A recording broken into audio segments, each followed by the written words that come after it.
A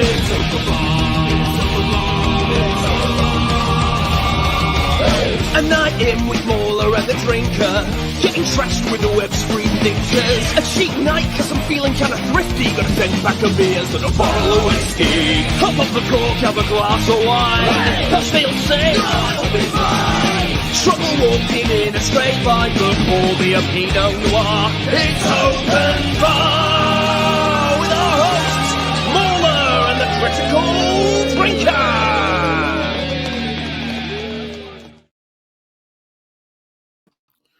All right, I think that's our cue to begin. Welcome, everyone. MauLer, are you alive? That's the first question a lot of people have been asking. Yes, I'm alive. I realized it because, I had a few hours to settle down and then I went to sleep and I realized, I probably did just end the stream abruptly and walked off. So people probably thought I was dead. I had a message from Metal being like, "Are you okay?" And I was like, "Oh shit, yeah, I should have said something. I should have been like, yeah, I'm all good. I'm fine, 100%. I'm good to go." More appropriately ready for open bar than ever. Yeah, people are mentioning in the chat there that I might be slightly loud, so I'm just going to put my mic volume down a little bit. Hopefully that's okay. Yeah, man, did you just like stop your stream? Did you say bye to anyone, or did you just like mid-sentence just kill it? Brain work weird when drunk, and I think I decided I probably need to go to the toilet, and then I think I just came back in the room and was like, should probably stop a stream. I don't know why it's still going. Hadn't thought, like, I just assumed I'd already outroed or whatever. So yeah. Love it. So like I said, I already realized way later, I was like, oh shit, yeah, I guess they're all probably like, is he okay? And I was like, so sorry about that, everyone, but yes, I'm fine. Well, yeah, there we go. We can officially confirm that MauLer is alive and he's ready to talk about stuff. So welcome back, my friend. It's good to be talking with you again. I've been away for a week. Missed an open bar. So yeah, I've missed you, man. Glad I'm back. Yeah. So what are we glad? Yeah. That you missed me. We normally do at this time of the stream. I'll give you some pointless information about the relevant year for this one, which is 1959 in this case, open bar 159. Stuff that happened in this year. Are you ready for some knowledge? Are you ready to learn stuff? Inject it right in. All right. You're definitely going to retain this as well. I'm confident that your damaged brain will remember it. Stuff that happened in 1959. The Cuban Revolution. Fidel Castro's rebel army drove out Batista, not the wrestler, but the dictator of Cuba at the time. And he was promptly sworn in as prime minister and stayed there for about 200 years. Like, he had a long time in power. So, yeah, pretty major event for the world. The kitchen debate happened between Nikita Khrushchev and vice president at the time, Richard Nixon, in a model of an American kitchen where Khrushchev was touring it to see what American living was like. They ended up debating basically everything, every aspect of capitalist living in America, the American dream versus what it was like in the Soviet Union. And it became a very famous turning point in US-Soviet relations. So pretty cool stuff. And they didn't come to blows, even though there was kitchen knives everywhere, which is impressive. That is, yeah. Also, stuff that was invented, the Barbie doll, which would eventually give rise to the Barbie movie, which we all loved until the end of time. But yeah, it was first introduced at the American Toy Fair in New York in 1959. News on like Barbie 2. I assume that was always planned. I don't know. It's got to happen. It's got to. I mean, if you make that much money, they're going to have to do another one. Also, infamously, the day the music died, the day in which Buddy Holly, Richie Valens, and the Big Bopper Richardson were killed in a plane crash in February of that year. So, kind of an infamous event. Let that be a lesson to. If you're a famous musician, do not fly with some shitty private pilot who doesn't know what he's doing, because it could end in tragedy. Solid advice, yeah. Yeah. Also, North by Northwest by Alfred Hitchcock was released. Became one of his most iconic movies. Cary Grant, I think, that was starring in that. Not necessarily my favorite Hitchcock movie, but it is still pretty goddamn good. Yeah. Also saw the release of Sleeping Beauty. It was the first Disney animated film to be shown in 70mm film. And it was actually their last fairy tale adaptation until almost 1990. which is kind of wild when you think about it. Like, you had basically a 30-year gap between Disney fairy tale movies. So apparently that's what happened. The big picture of the year, rather obviously, is Ben-Hur. It won 11 Academy Awards, which is absolutely wild. Best Picture, Best Director, Best Leading Actor, Best Supporting Actor, Best Art Direction, Cinematography, Costume Design, Editing, Sound, Music, and Special Effects, which is so it did already impressive. like, okay. Yeah. It did okay. Obviously widely regarded as one of the greatest movies ever made. And its record for Academy Award wins was only equaled by Titanic at the 98 awards. And then eventually Lord of the Rings, Return of the King in 2004. They matched the number of wins. Yeah, I mean, I know which one I prefer, but that's just it's Titanic. Obviously, it's just easily the best one. Hey, don't slay Titanic, by the way. I've got a real love for that movie. It's pretty good film. There's stuff in there for sure. I think I wouldn't rank it against Return of the King or anything, but like, it's good. I feel like it's a little overrated. But I mean, well, it has to be like kinda because it was a fucking phenomenon when that came out. I couldn't stop hearing about it. It was, yeah. And then you see it and you're like, well, it's good. I think I love it as a disaster movie rather than like the sort of love story aspect of it or anything. But like when it comes to like spectacle and stuff, it's tough to beat, really, isn't it? You've got like a scale model of the fucking ship that sank. I mean, only James Cameron would get away with something that stupid. But yeah, you got to respect it.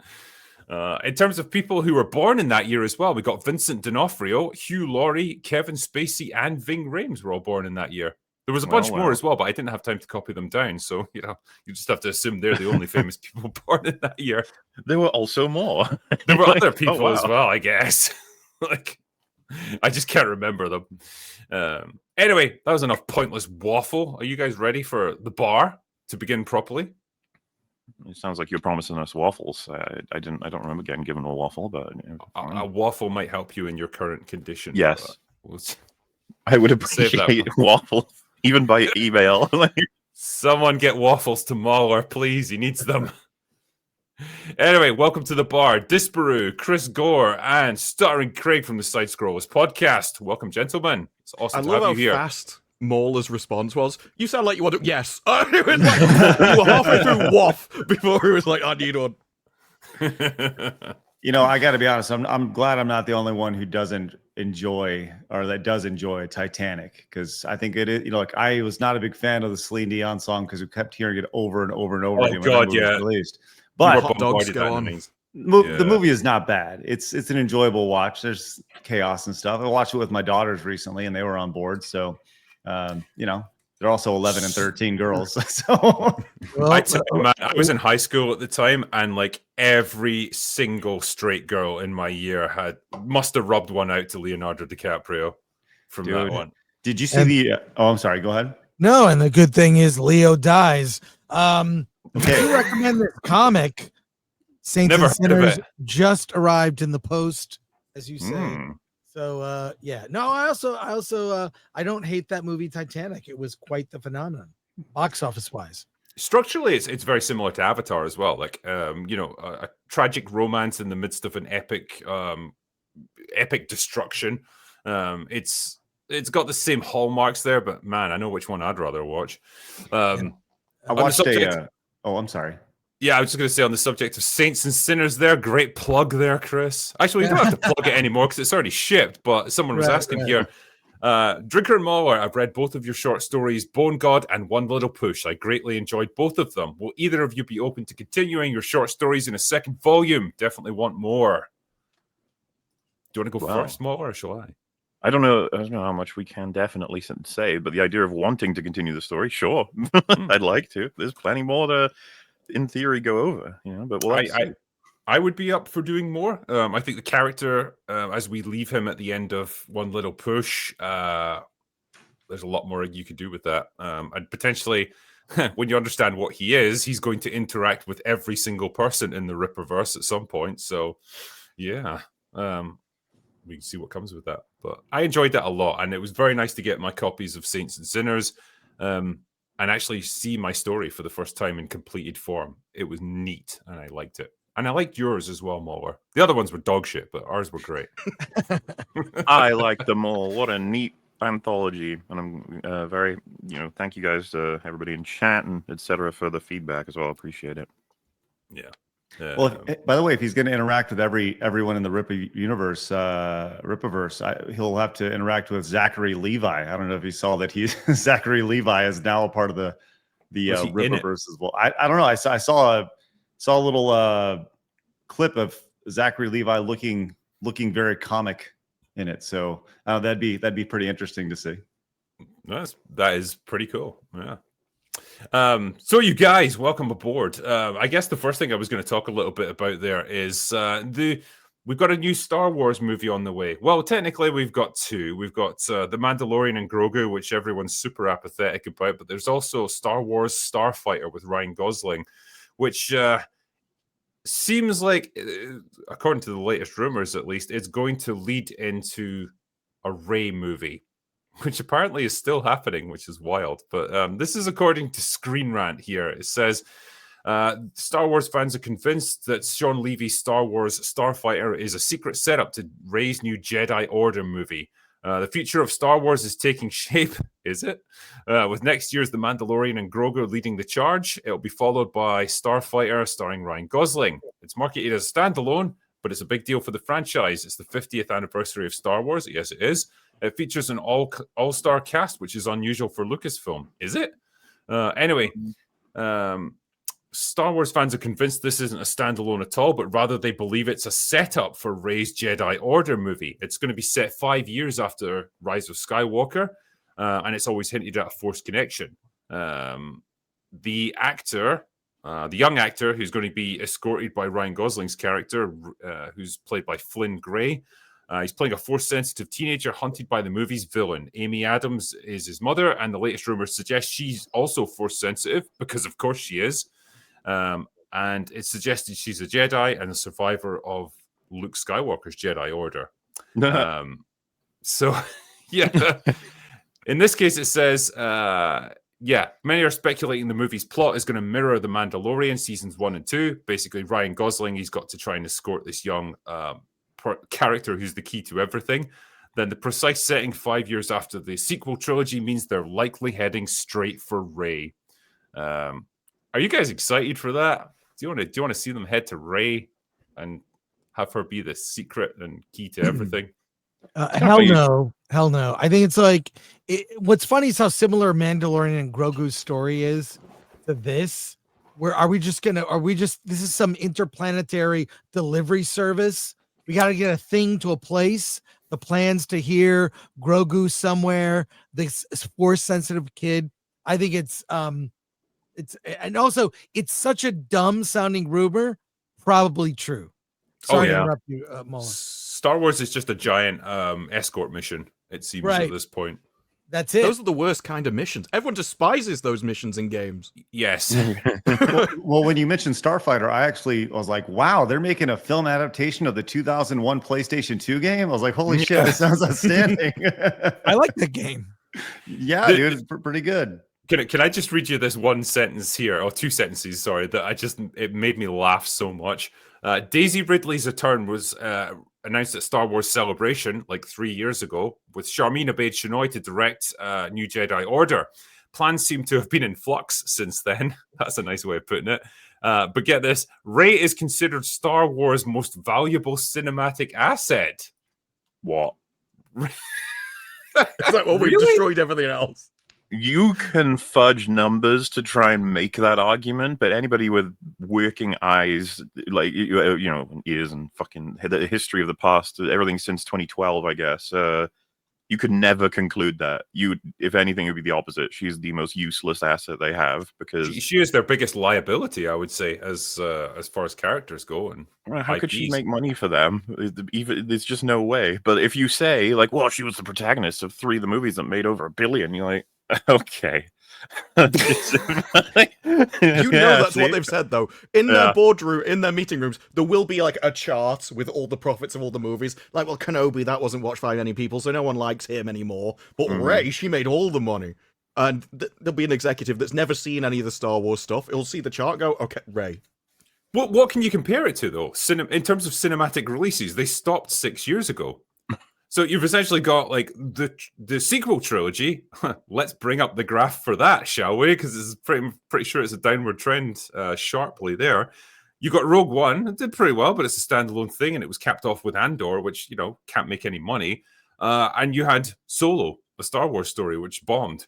That's it. That's all you got to compare it to. So I guess by default it wins, but is that really telling us anything? Are they that stupid when it comes to accounting with money, like for what it means of which characters need to be used? And it's like, well, I guess a lot of these people at the top of the chain don't even watch movies. They're just like in the discussions going, I don't know, use asset 3 and 6 if you have to. Use, like, they refer to everything in like a cold way, so they probably don't even know what a ray is.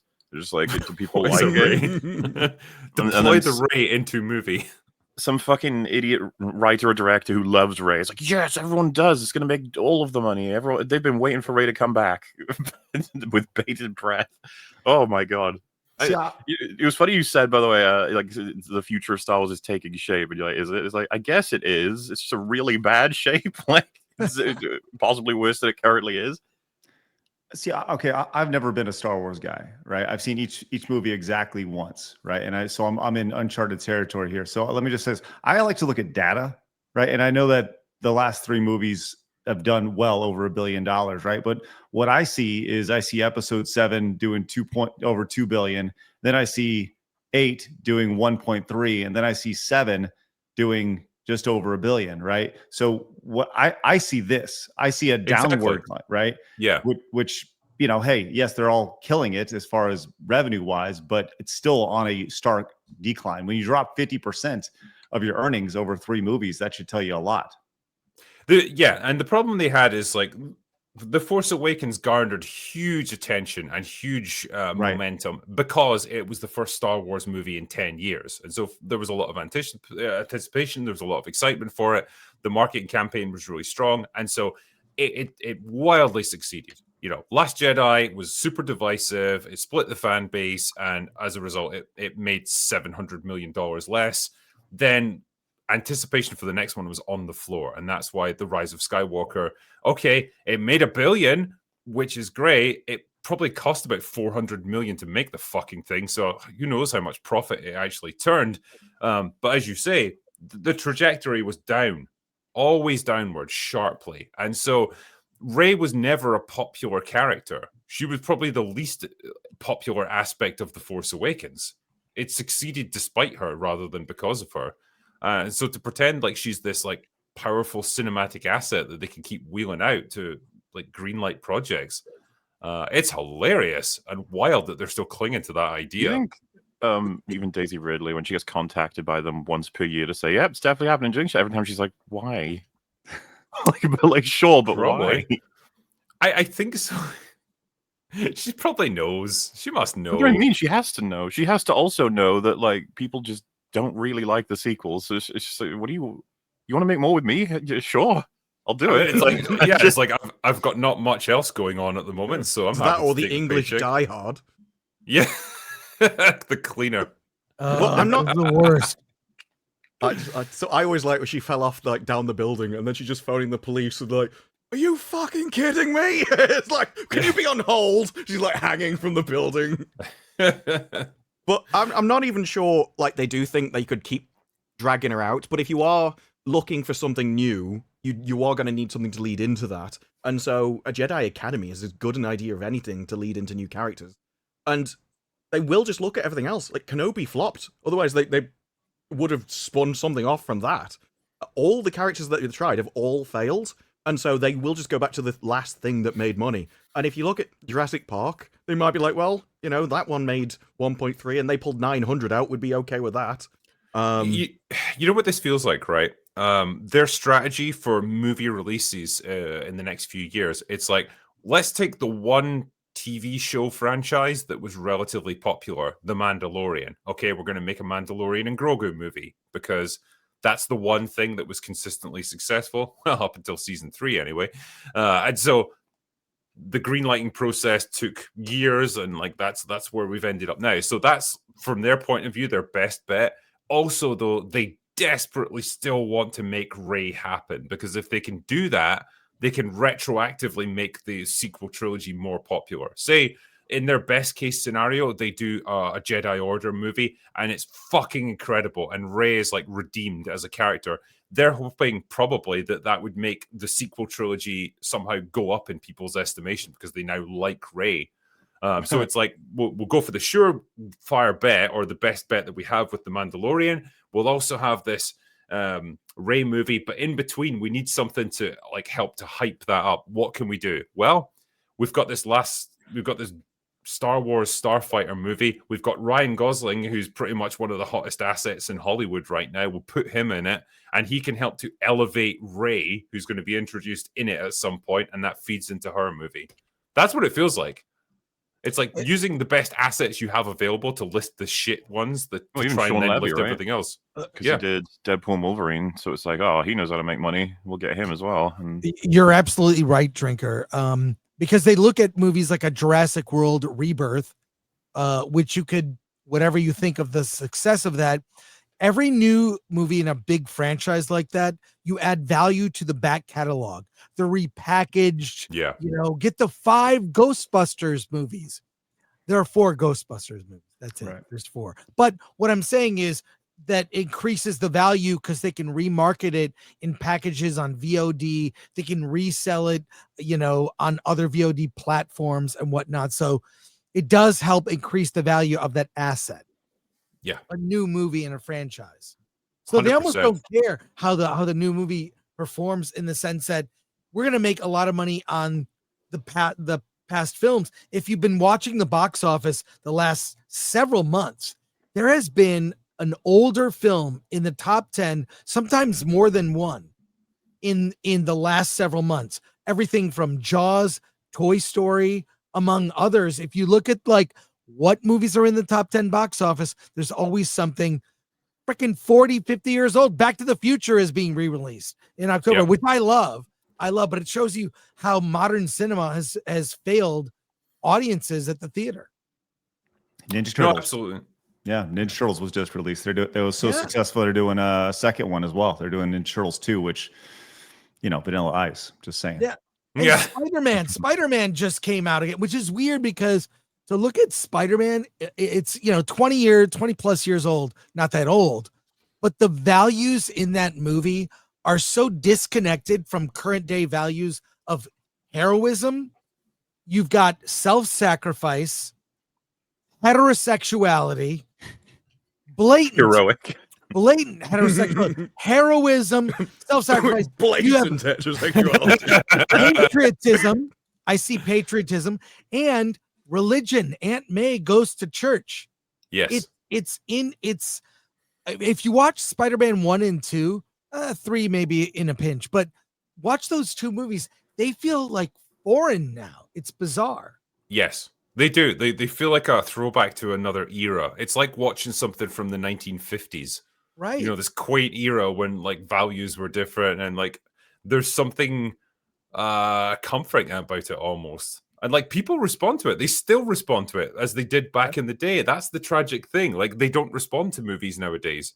And I know this is a time of year when there's not exactly a buzzing release schedule right now, because it's it was September and it's now October. Like there's just not much going on right now, and it's a good time to release these older movies. But like the fact is, there is still an appetite for stuff like this, and they do well. They do way better than they probably should. I mean, we saw it back in the summer, I think, when they released the Revenge of the Sith, and it made tens of millions of dollars. Yep. A movie that's like 20 years old at this point. People would rather watch that than current day Star Wars, it seems. Oh, yeah. And it's not even a great movie either. I'm not going to pretend it's an amazing film or anything. But like the point is, it still harkens back to an era of Star Wars that people are now nostalgic for before all this. Well, before Disney, really. Before the dark times. Before the dark times, yeah. I think as well on that note, this fucking eventual Rey movie that they may spit out at some point, even if it were great, that we all agreed it was like a 10 out of 10, I don't think that's going to do anything for Star Wars. It won't. Like it's what does a great Rey movie do? for Star Wars. It's just like nothing. Well, I've said this. I talked about this when I did a stream earlier this week. It's like to bring Star Wars back and to have a sort of plan and a shape for Star Wars going forward. You probably need another trilogy of movies that are all connected and they're all fucking really good. That would win people back, but you'd probably have to take a short-term loss on them and accept the first one, even if it's good, is probably not going to turn that much of a profit, if anything. It's like, but you might get then a better return on the next one, and then if the third one is equally good, then people will start to come back to it and have faith in you again. It's like building a new franchise, because everybody's perception of Star Wars is in the gutter right now. Nobody associates it with like, oh, it's a great movie franchise that's worth taking a whole family to go to the cinema and see the next thing that they do. It's like, no. Like I said, I've got really nerdy people in my family who don't even know about most of the shows that come out for Star Wars. They can't track any of it. They're just like, I don't know. Well, no one cares. It's culturally inert at this point. Like, it has no bearing on anything. No one's excited for a new Star Wars show.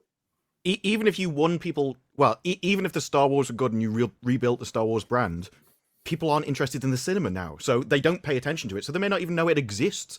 So they don't then pay attention to learn that it's got better anyway. It's not just Star Wars. It's the fact that cinema itself, the reputation of it has been destroyed because everything got bad at the same time. So I think it's a deeper thing than a franchise issue, because if people break the habit and they just start watching YouTube or streaming or whatever, they have no reason to go back to the cinema. They just drop out completely. You know, it's funny because you talk about like the lack of interest in movies and such, or at least specifically like the cinema. I always go back to, I was watching a buddy's channel who was talking about arcades, right? So I talk about games on a day-to-day basis and everything, and we saw this shift where ultimately the technology in consoles caught up to the arcades and then surpassed it, right? So ultimately the interest in arcades dropped off, and you can now have a better experience at home than you could then, right? And I think that's kind of what we're seeing here with the idea of going out to the cinema, going to a theater. It's all right here. Congratulations, you got it. Or you have a better experience at your house. It's kind of like I don't know. I definitely draw parallels between the two experiences, between arcades and movie theaters. Oh, you should. I mean, like the ability for people to watch, high quality audio visual at home now is like light years ahead of where it was 20 years ago, for example. Like you can get a fucking crazy like 80, 90-inch TV for your living room if you really want to, or like a big projector or whatever, and an amazing sound system. So you can, we've lost Disparu. You can kind of get close to that cinema experience at home, and you don't have to listen to people like eating and talking and like being on their phones and farting and all the crap that you have to put up with in an actual cinema. Chicken jockey. Yeah, exactly. And it's the release window now is so narrow that like once it's out the cinema, it's going to be on streaming within a matter of weeks. So is there really that much of an incentive for you to go to the cinema and pay like $100 or more to get you and your family in to watch it? Or do you just wait until it comes out at home and do it in the comfort of your living room? 100%. That is part of the problem. But you could do it. You could still make it work if there were big cultural event movies. But there aren't at the moment. There's nothing where people are like, oh shit, we've got to go and see this at the cinema on opening night. I'm so excited for it. Right now, there's nothing like that coming out, and there definitely isn't in the world of Star Wars. Star Wars is just a joke at this point. There was a great, there was a quote as well saying like a Rey movie would monetize 1,000 more YouTube channels. And it's 100% right. Because the thing is, like, we talked there about like, oh, you could get an amazing Rey movie, and hypothetically anything's possible, but you know exactly what it would be. It would be another like politically infused girl boss piece of bullshit, Kathleen Kennedy self-insert, just another opportunity to push Rey as the greatest thing ever. And of course it would flop, and of course it would be a cringy disaster, because that's what you expect from Disney Star Wars at this point. I think it would be worse than that, because Obeid Chonai is the one that was quoted as saying, I think men should be uncomfortable. I like making men uncomfortable. You should feel bad about it. And that attitude will carry through into movies. I mean, yeah, to give her credit, right? And there's probably things to criticize her for, but I wouldn't criticize her for that, because when she was talking about that, she was talking about a documentary she was making about the Pakistani Taliban. who think it's okay to like basically treat women like pieces of meat and like enslave them and stuff. So those were the kind of men she was talking about making uncomfortable. So I'm like, okay, that's fair enough. Except she used the term man, not the Taliban, or it wasn't related to a certain country. Yeah. Like, this isn't exactly a rare opinion as it is in the West. No, like, there are plenty it's of other not. people that would have said the same thing. I think I could see why she was picked for a movie like this. Put it that way. Yeah. Well, Drinker, I put in the private chat to share with everyone, I think a relevant article about what has been going on. And I think in a way that the Democrat Party has driven away young men, I think the movies has done something similar. And there's an article, I don't know if you read filmindustrywatch.org, really great site that exposes things about Hollywood. And I'll see if I can share it now, actually. Yeah, it's called The War on Men, How Cinema Became a Weapon in the Cultural Backlash Against Men and Masculinity. I mean, this is why we got the Star Wars sequel trilogy we got, and I'm sure you saw the recent comments from John Boyega, which were great. There's video of that. Is wild, by the way. His like compass on this stuff just flips like all over the place, depending on what's most popular. But when he was first cast, he was a fan. He was genuinely a fan of Star Wars. I believe him when he says it. He knows his stuff, and he knew it was bad, but he was paid to do a job. But he went off about how he wouldn't have the new sequel heroes be OP. You know, he would give respect to the legacy characters. He called out everything. It's like he was a YouTuber, and you know, he was calling everything out. Anyways, this is something for maybe another time. But it goes into a lot of the stuff we've been talking about. This one definitely resonates here. This like sub headline, like abusive, weak, and absent, the new male stereotype on screen. Like that is 100% what they go for. And it's interesting, because like it's so rare now to see like a positive male archetype depicted on screen where they are just allowed to be heroic and composed and like know what they're doing and like self-sacrifice and all that stuff, because they always have to be undercut by someone else, or a straight man, or as like I like to call myself, a normal sexual. So as a normal sexual, I notice it when there are fully straight couples on screen, just kind of normal, and they can tell a story without the burden of, we know what's going to happen based on the identity of the characters. I mean, I felt that way watching one battle after another. I was like, I know what's going to happen. You know, these characters may die or meet different fates, and these are the heroes based on what they look like. It's a bad stereotype that's replaced old bad stereotypes, but these are new ones that also suck.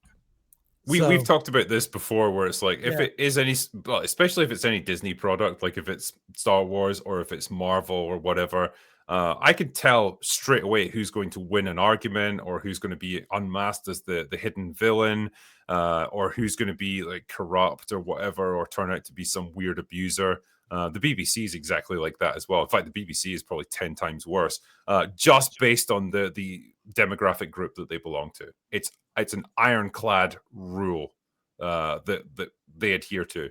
And once that's the thing, like there's the element of it just being annoying and repetitive, and just like, it's just kind of fucking annoying being told that you're the bad guy in every situation. But it gets beyond that to it straight up destroys your storytelling ability, because you now can't have hidden villains. You can't have anything, because you know exactly who the villain's going to be based on what they look like.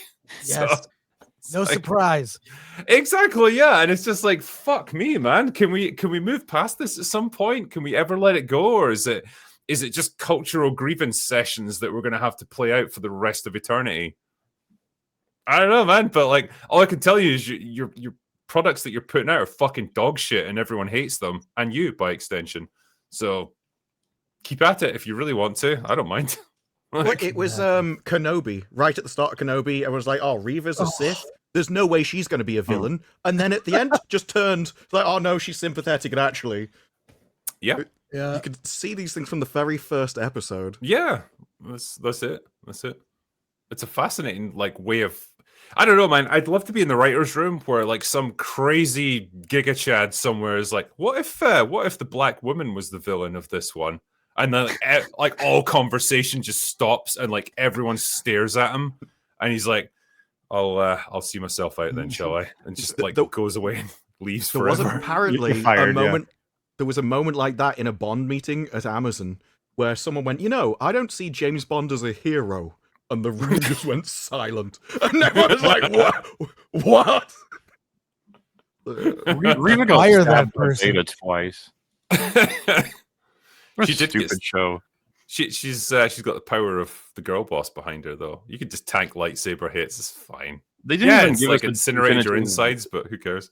Like they didn't outright show it die, right? They left it a little like you're not sure. I don't fucking care about that. Well, show. they were like, hey, people might love this character, so we could bring it back. And it's like, yeah, People might love this character. I saw an article today. It was just on Twitter, and it was talking about like I think for Daredevil they had an idea to do like an episode, a bottle episode, where it was going to be Echo and the Punisher, and they were just going to be together in one particular scene. It was like. Daredevil Born Again originally had plans for a bottle episode featuring the Punisher and Echo, says the writer Jesse Wigutau. I can't pronounce your stupid fucking name. It involves them kind of spending an interesting night together, not romantically, but narratively. I mean, just imagine that for a second. Like, the Punisher having to, like, share an entire episode with Echo. Like, She how could shit cure that his would like be. childhood trauma, like she did with Kingpin. Probably, yeah. Just I see those two Why? shows as on a very similar quality level. I was so bored during Daredevil. I don't think bringing Echo in would have made it any worse. And in fact, having Punisher in it would have made it better. So, yeah. I mean, he was in it briefly, but yeah, but for a whole episode, he was Yeah. probably the best thing about that show. yeah, popping him in with Echo there, that's got to be a rough one. I'm glad they didn't subject John Bernthal to that. There was another thing that Craig was good enough to share with me, and it's been doing the rounds as well. This is from Rolling Stone, that great bastion of superb journalism. But Yeah, like, sorry, let's go everybody. with it. Yeah, so Billie Eilish, Gracie Abrams, Pedro Pascal, of course. Pedro, I support current thing Pascal. Spike Lee and a bunch of other people I don't care about team up with Jane Fonda in a free speech fight. So more than 500 of the world's biggest stars have banded together to revive the McCarthy-era Committee for the First Amendment. So the sort of high-level view of this is back during the 50s and 60s when the McCarthy hearings were going on to like try and root out communist activity in Hollywood. They also formed the actors in Hollywood formed this committee to try and fight back against it, called the Committee for the First Amendment, arguing for free speech within the film industry and freedom of political expression, which is all lovely. Now they're getting all a bit scared that they're going to be facing a similar thing now, and they're launching this again, but it's like probably quite a sad, retarded version of what they had back in the 50s. And I just thought, isn't it interesting that suddenly you guys care about free speech? Well, You know? okay, we talked about this today on Side Scrollers. Their website is even better because they have a statement out about it as well. Would you like me to read some of the statement here? Give it to us. Give it to us hard. All Give me right. the meat and give it to me raw. This committee was initially created during the McCarthy era, a dark time when the federal government repressed and persecuted American citizens for their political beliefs. They targeted elected officials, government employees, academics, and artists. They were blacklisted, harassed, silenced, and even imprisoned. Just this first paragraph by itself, I just found so ironic coming from them, given what we've seen just in the last few years. The idea of blacklisting somebody and harassing somebody and silencing them. Where was all this righteous indignation when Gina Carano got fired from Lucasfilm? Exactly. Completely The blacklisted. one free speech issue they'll fight over is communism. Like that sums up Hollywood. I mean, I was going to say, like, because, yeah, like, in Hollywood today, like, if you're a big celebrity there, announce that you're a Republican or that you really love Donald Trump or whatever it might be, and just see where it takes your career. Just see where it goes, and then talk to me about freedom of speech and freedom of expression, because I'm going to bet you guys wouldn't give a fuck about that. So it's like, which way do you want it, boys? You know, do you want freedom of expression within your industry, or do you just want everyone to fucking agree with you? Because you can't have both of them things. It's important because they gotta let you know that they're being oppressed at this point. It says the McCarthy era ended when Americans from across the political spectrum finally came together and stood up for the principles in the Constitution against the forces of repression. Those forces have returned. And it's our turn to stand together in defense of our constitutional rights. The federal government is once again engaged in a coordinated campaign to silence critics of the government, the media, the judiciary, academia, and the entertainment industry. We refuse to stand by and let that happen. Free speech and free expression are the inalienable rights of every American of all backgrounds and political beliefs, no matter how liberal or conservative you may be. Okay. Yeah, sure. Okay. The ability to criticize, question, protest, and even mock those in power is foundational of what America is always aspired to be. We understand this is a frightening and confusing moment to many people. We recognize that we represent just one group of many who are under the threat right now across classrooms, libraries, factories, companies, and workplaces of all kinds. Americans of every walk of life are facing intimidation and censorship. Oh, whoa. I wasn't sure if it was me. Who was that? I think your microphone might have browned out there. Oh, did it sound like I was farting? Sorry. Yeah. You're getting censored. And I know. That's why we need this committee to help you. Damn you, Trump. No. Here we go. We know there is power in solidarity and strength in numbers. We will stand together, fiercely united, to defend free speech and expression from this assault. This is not a partisan issue. This is why we urge every American who cares about the First Amendment, the cornerstone of our democracy, and every artist around the globe who looks at the United States as a beacon of freedom to join us. And to those who profit from our work while threatening the livelihoods of everyday working people, bowing to government censorship, and cowering to brute intimidation, we see you, and history will not forget. This will not be the last you hear from us. So this was all sparked by Jimmy Kimmel getting fired for about 5 minutes.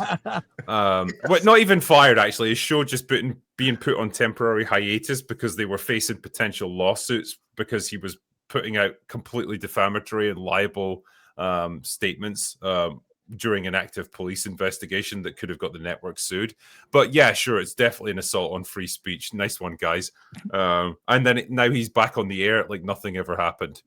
I'm really glad these people are here to clutch their pearls and help the world out. Thank you, Committee for the First Amendment. There's a giant list of all 550 people at the bottom of this website, which I haven't scrolled to yet. But do you want to play the game where you can see if your favorite commie is on the list? I am willing to bet that, yeah. Let's see what we got here. Pedro Pascal's top of the list. Oh, Pedro. Yeah, Pedro's right there. Yep. We've got J.J. Abrams, Whoopi Goldberg, of course. What about Rachel Zegler? Is she still trying to hang around? She's not relevant enough to be in this article anymore. Yeah, she's not there. Nope. Kerry Washington, Mark Ruffalo, fucking imagine my shock. Sean Penn, yep. Ted Danson, Billy Crystal, Nicolas Cage. Oh, wow, that surprised me. Fran Drescher. Yeah, Fran is on there, yep. Yeah, because she's the head of the Actors Union or something, isn't she? Mm-hmm. What else? Aaron Sorkin. George Takei. Of course, yeah. That's the ones I've got on this list here. That's who's who. You guys nailed them all real quick, which is great. We know Florence Pugh's there. Yeah, Florence. Yeah. Right there. The thing is, like, if you're an actor working in Hollywood today, how could you not sign up for this? If you get asked about it, what are you going to do? Say no? It's like, yeah, that's fine. You don't have to, but we'll remember that you didn't. That's how this shit works. This is how it always works. You follow the herd. Hey, listen, but no matter how liberal or conservative you may be, it's really important that you are part of this. That's right. It's like there's herds, and then there's herds of communists. That is normally an exception, which is like if Trump came out and went, "I'm going to like objectively oppress communists." Like, no, there are not many people in the country that would care. Yeah, I mean, oh, have we lost you, Disparu? Can we hear you? Hello? Oh, yeah. Thought you cut out for a second there. Yeah, like, I could get behind this if there was, like, legit government censorship going on and people were getting arrested and rounded up and blackballed and all that stuff. Like, this was a proper witch hunt going on in Hollywood. Nothing's happened.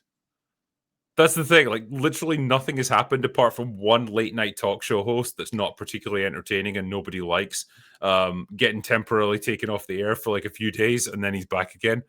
And that's what's got them in a complete tiz over this. And they're now going to war over this. Like they're going to march through the streets or something.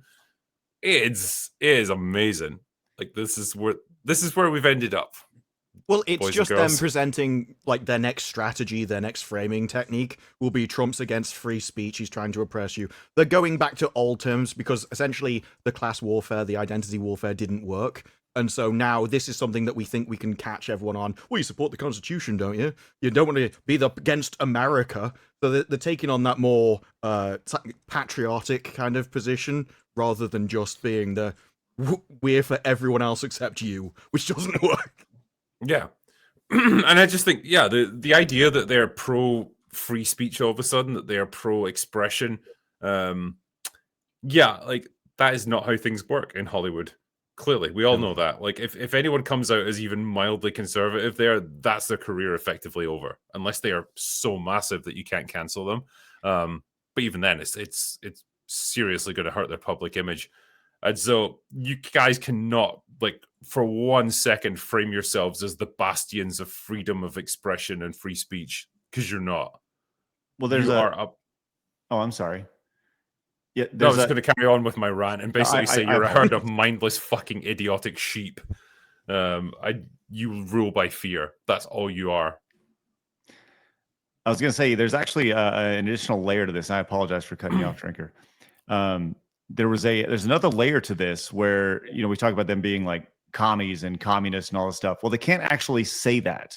They can't actually say they're communists because we learned this today on our show that communists are not actually protected under the Civil Rights Act of 1964 in the United States.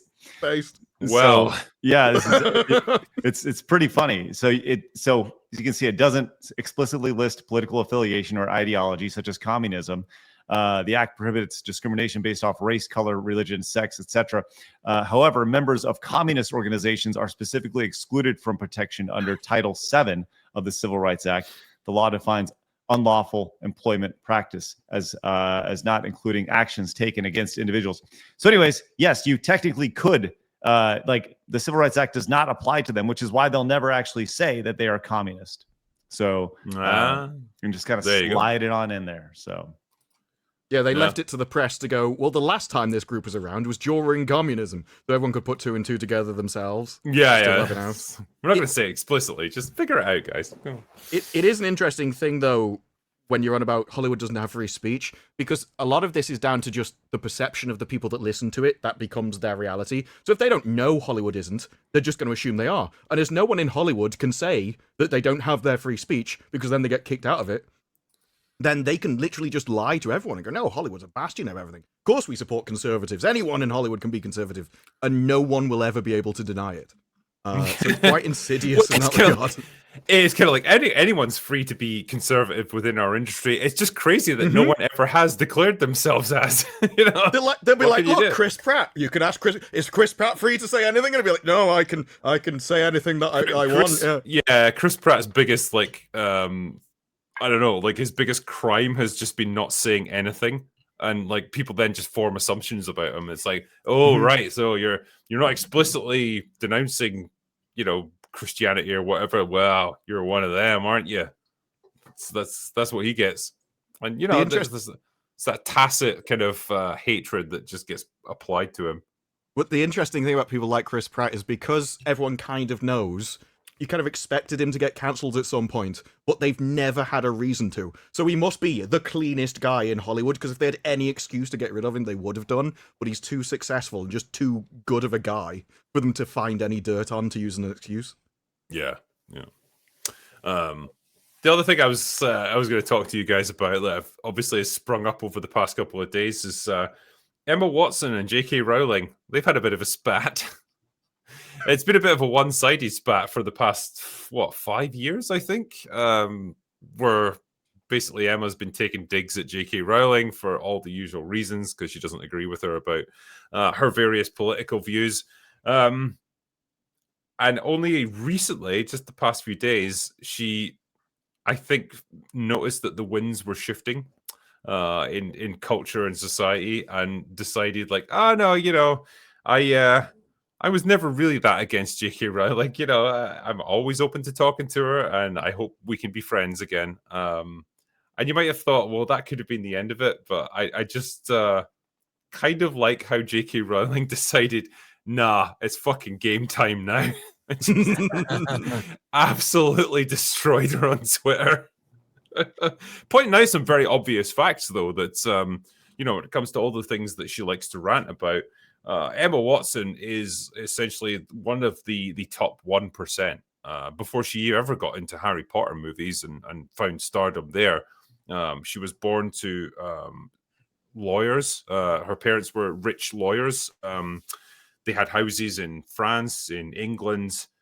She went to private school. She was privately educated. She got access to all the clubs and all of the extracurricular activities that she could ever want. Got into acting, and then got into the Harry Potter movies when she was like 10 years old. And so she's never had a normal life, as you would define it. She's never had to work a normal job. She's never had to struggle to pay rent, never had anything even approaching hardship. And yet became one of those self-appointed moral guardians of modern culture, telling other people how they should feel about every particular issue that comes up. And the takedown, I think, was just one of the most brutally efficient deconstructions of a person and their public persona that I think I've ever seen. And it's probably like a good example of why you should never piss off a writer. Because I was watching Asmongold react to your video, and earlier he went, "This is why you never piss off a writer," and then about 30 seconds later you went, "This is why you never piss off a writer." I saw it too. It's true though, damn.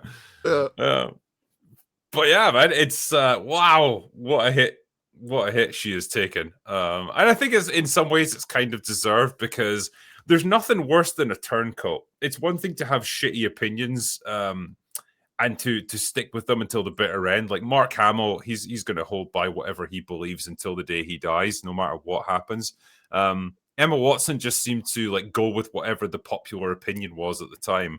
And now that the popular opinion is changing, she has switched sides, and she's trying to cozy up to JK Rowling again. And didn't go too well for her. I guess my thing is like, what did she expect to happen? Like after, you know, like is she looking for a new role in the new series that's coming out, or like what is she hoping to happen by? I think it's all in case of public reputation and perception. You know, like if you've hitched your wagon to one particular political ideology, and like she essentially nuked her Hollywood career to become an activist. If you then realize that, like, oh wow, the winds of change are a-blowing here, and like the things that I've been pushing for so hard for the past several years are not as popular anymore, and JK Rowling is now like kind of on the rise again in terms of like people's agreement with her. What do I do? Because I can stick with this and I'll be ostracized, or I can try and cozy up to her again. And that's what it feels like. It's like following whatever you think is the strongest position. But But also, even her kind of, it wasn't really an apology or even trying to get back to it. It was more, I'm going to do this in a way that makes me feel like seem like the magnanimous person. So she's like, I may disagree with them, but I'm going to come at them with love. I'm going to be the bigger person than this person over there. It was still a put down. It's just wrapped up in such flowery, emotive language that doesn't really go anywhere. That she was what the entire interview was for about 3 hours, just navel gazing. I could not have watched that whole thing, by the way. That was just word salad for 2 hours. Mm-hmm. I was just in Blab's chat taking the piss out of it for 2 hours. Never went anywhere. Dude, I really didn't realize she hasn't been in a movie since 2019. Yeah, She and hasn't, in no. that she was trying to say that was her choice, that she liked acting, but didn't like the marketing aspect. So all the interviews and stuff, she didn't like selling something, which was the majority of the job. And there was also a really weird bit where she started crying because she said, I went into these things expecting to find friends, and everyone else was there to work and they weren't friends with me afterwards. And it really showed the silver spoon element of, you need to work and do this job to get paid, whereas I'm just here as a hobby. Because I already have the money, which is interesting. You can the good thing about England, you can tell everything about a person from their accent. You hear her say one word, you know she had that background. I also would say plenty of people make friends and good networking and relationships, and even people like meet and start families as a result of working together on a film set. I just find it amusing that she goes in and she's like, it's everyone else's problem. I can't make friends with anybody. You're like, it's an X factor. I think Blabs even said other people on the set are still friends. It's just you. Yeah.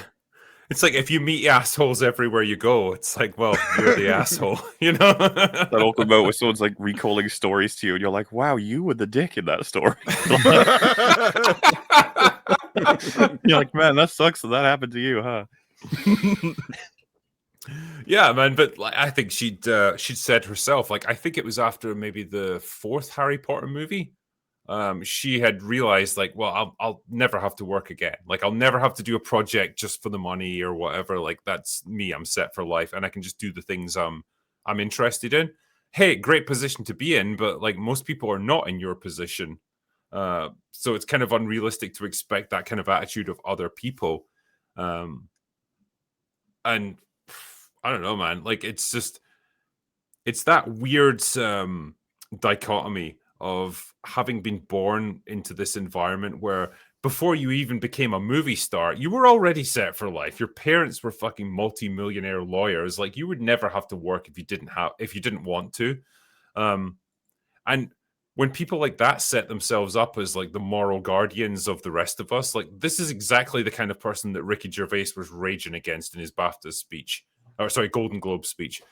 When he said, like, you've never experienced the real world, you've never experienced hardship, you don't know what real people go through every day, you've never really worked a normal job in your entire life, and you've lived your entire existence in a fucking echo chamber. You've basically been playing life on easy mode your entire existence, and you want to lecture us about how we should live and the opinions we should have? Go fuck yourself, because you're wholly unqualified to have any of this authority over anyone. You are an idiot. You're a clown jester. So you're a court jester that should just be making us laugh. That's the reason people find people like Emma Watson so insufferable. And I think that's the reason that JK Rowling's rant against her gains so much traction, because it was so richly deserved. There are actors that you could literally just take just like a copy and paste of that exact rant, you know, and just portions of it and apply it to people. Because, you know, that's the thing. She was so articulate in the way she was able to it wasn't even like she was trying, you know, it was like a 1-inch punch where it just caused massive damage, or like death by 1,000 cuts of just like, holy shit. I didn't feel bad for her at the end of it. Talking about the Harry Potter actor, I didn't feel bad for her. I felt pride for JK Rowling for saying that, you know, I guess that's the best way to say it. Well, I think because, you know, like there's probably a lot of things that I would disagree with JK Rowling on, but like in this respect, she was 100% right. And like I got a lot of respect for her because she wrote at least the first Harry Potter book in abject poverty. Like she has struggled in life in ways that Emma Watson would never fucking understand. And I think she said this herself in her Twitter thread. She had maintained a silence about this and never like clapped back at her because up until recently she saw her as still like the nervous little girl who was doing like her lines for the first time, was an inexperienced young actress and who was just trying to find her way in the studio system. But she's 35 years old now. She's not that little girl anymore. She's a grown woman with her like own opinions, and she's subject to the repercussions of those opinions. You know, she doesn't get the like little kid defense anymore. And I think she realized that and like, okay, you want to come at me as a grown adult? Well, you're going to get fucking slapped down as a grown adult then. And that's what she did and delivered in pretty spectacular fashion. And she has been quiet for years and years now. People have almost seen it as their duty to come out and attack JK and make it explicitly clear that I disagree with everything she says and I despise everything she says. And there's never been a clapback. Even when Papa came out recently, he was working on a new show and went, no, I don't like anything she said. She said, well, you know, I wouldn't fire him if I could. And the worst I've seen was, I think somebody wrote about how 3 people disappointed her. And she's like, yeah, imagine that, 3 people that you gave everything to and all they've done has been like ungrateful their entire lives. That's the worst clapback she's ever done before. But this was Emma Watson in a 2.5-hour podcast, just out of nowhere, just coming at her for no reason. And it was completely unprompted, really. He asked about Harry Potter, but it wasn't like a gotcha question. It wasn't a journalist on a red carpet. This was just like a friendly chat. Well, yeah, it was always something that was preying on her mind. Yeah, sorry, Chris. But also, no, just real quick, it's like, I guess in the age of social media, people feel like they have to have an opinion on everything. Release a statement about whether it's Palestine or Bad Bunny. It's okay to say, I have no opinion on this. I have no opinion. I don't care. At all. I don't care. Well, yeah, ultimately, yeah. I mean, I heard this controversy about Bad Bunny, which sounds like a terrible idea for the NFL, which I normally like the NFL. So, but that's the first time I've ever heard of that act. It's a bad idea. But anyways, I'm just saying you don't have to have an opinion on everything. It's okay. We don't need it. Like, who's that guy that played fucking Draco Malfoy in Harry Potter? Tom something. Anyway, like he was asked about this and he just bowed right out of the conversation. He's like, you know what? It's not my place to like have or to make statements about JK Rowling or whatever she thinks or whatever. And that was it. That was the end of it for him. And you know what? I'm not exempting Daniel Radcliffe from this either, because I think he shit on JK Rowling pretty publicly as well. Like very much followed Emma Watson's lead because it was the politically expedient thing to do. Fair enough, but like don't expect to avoid criticism when the pendulum swings back against you, because it has.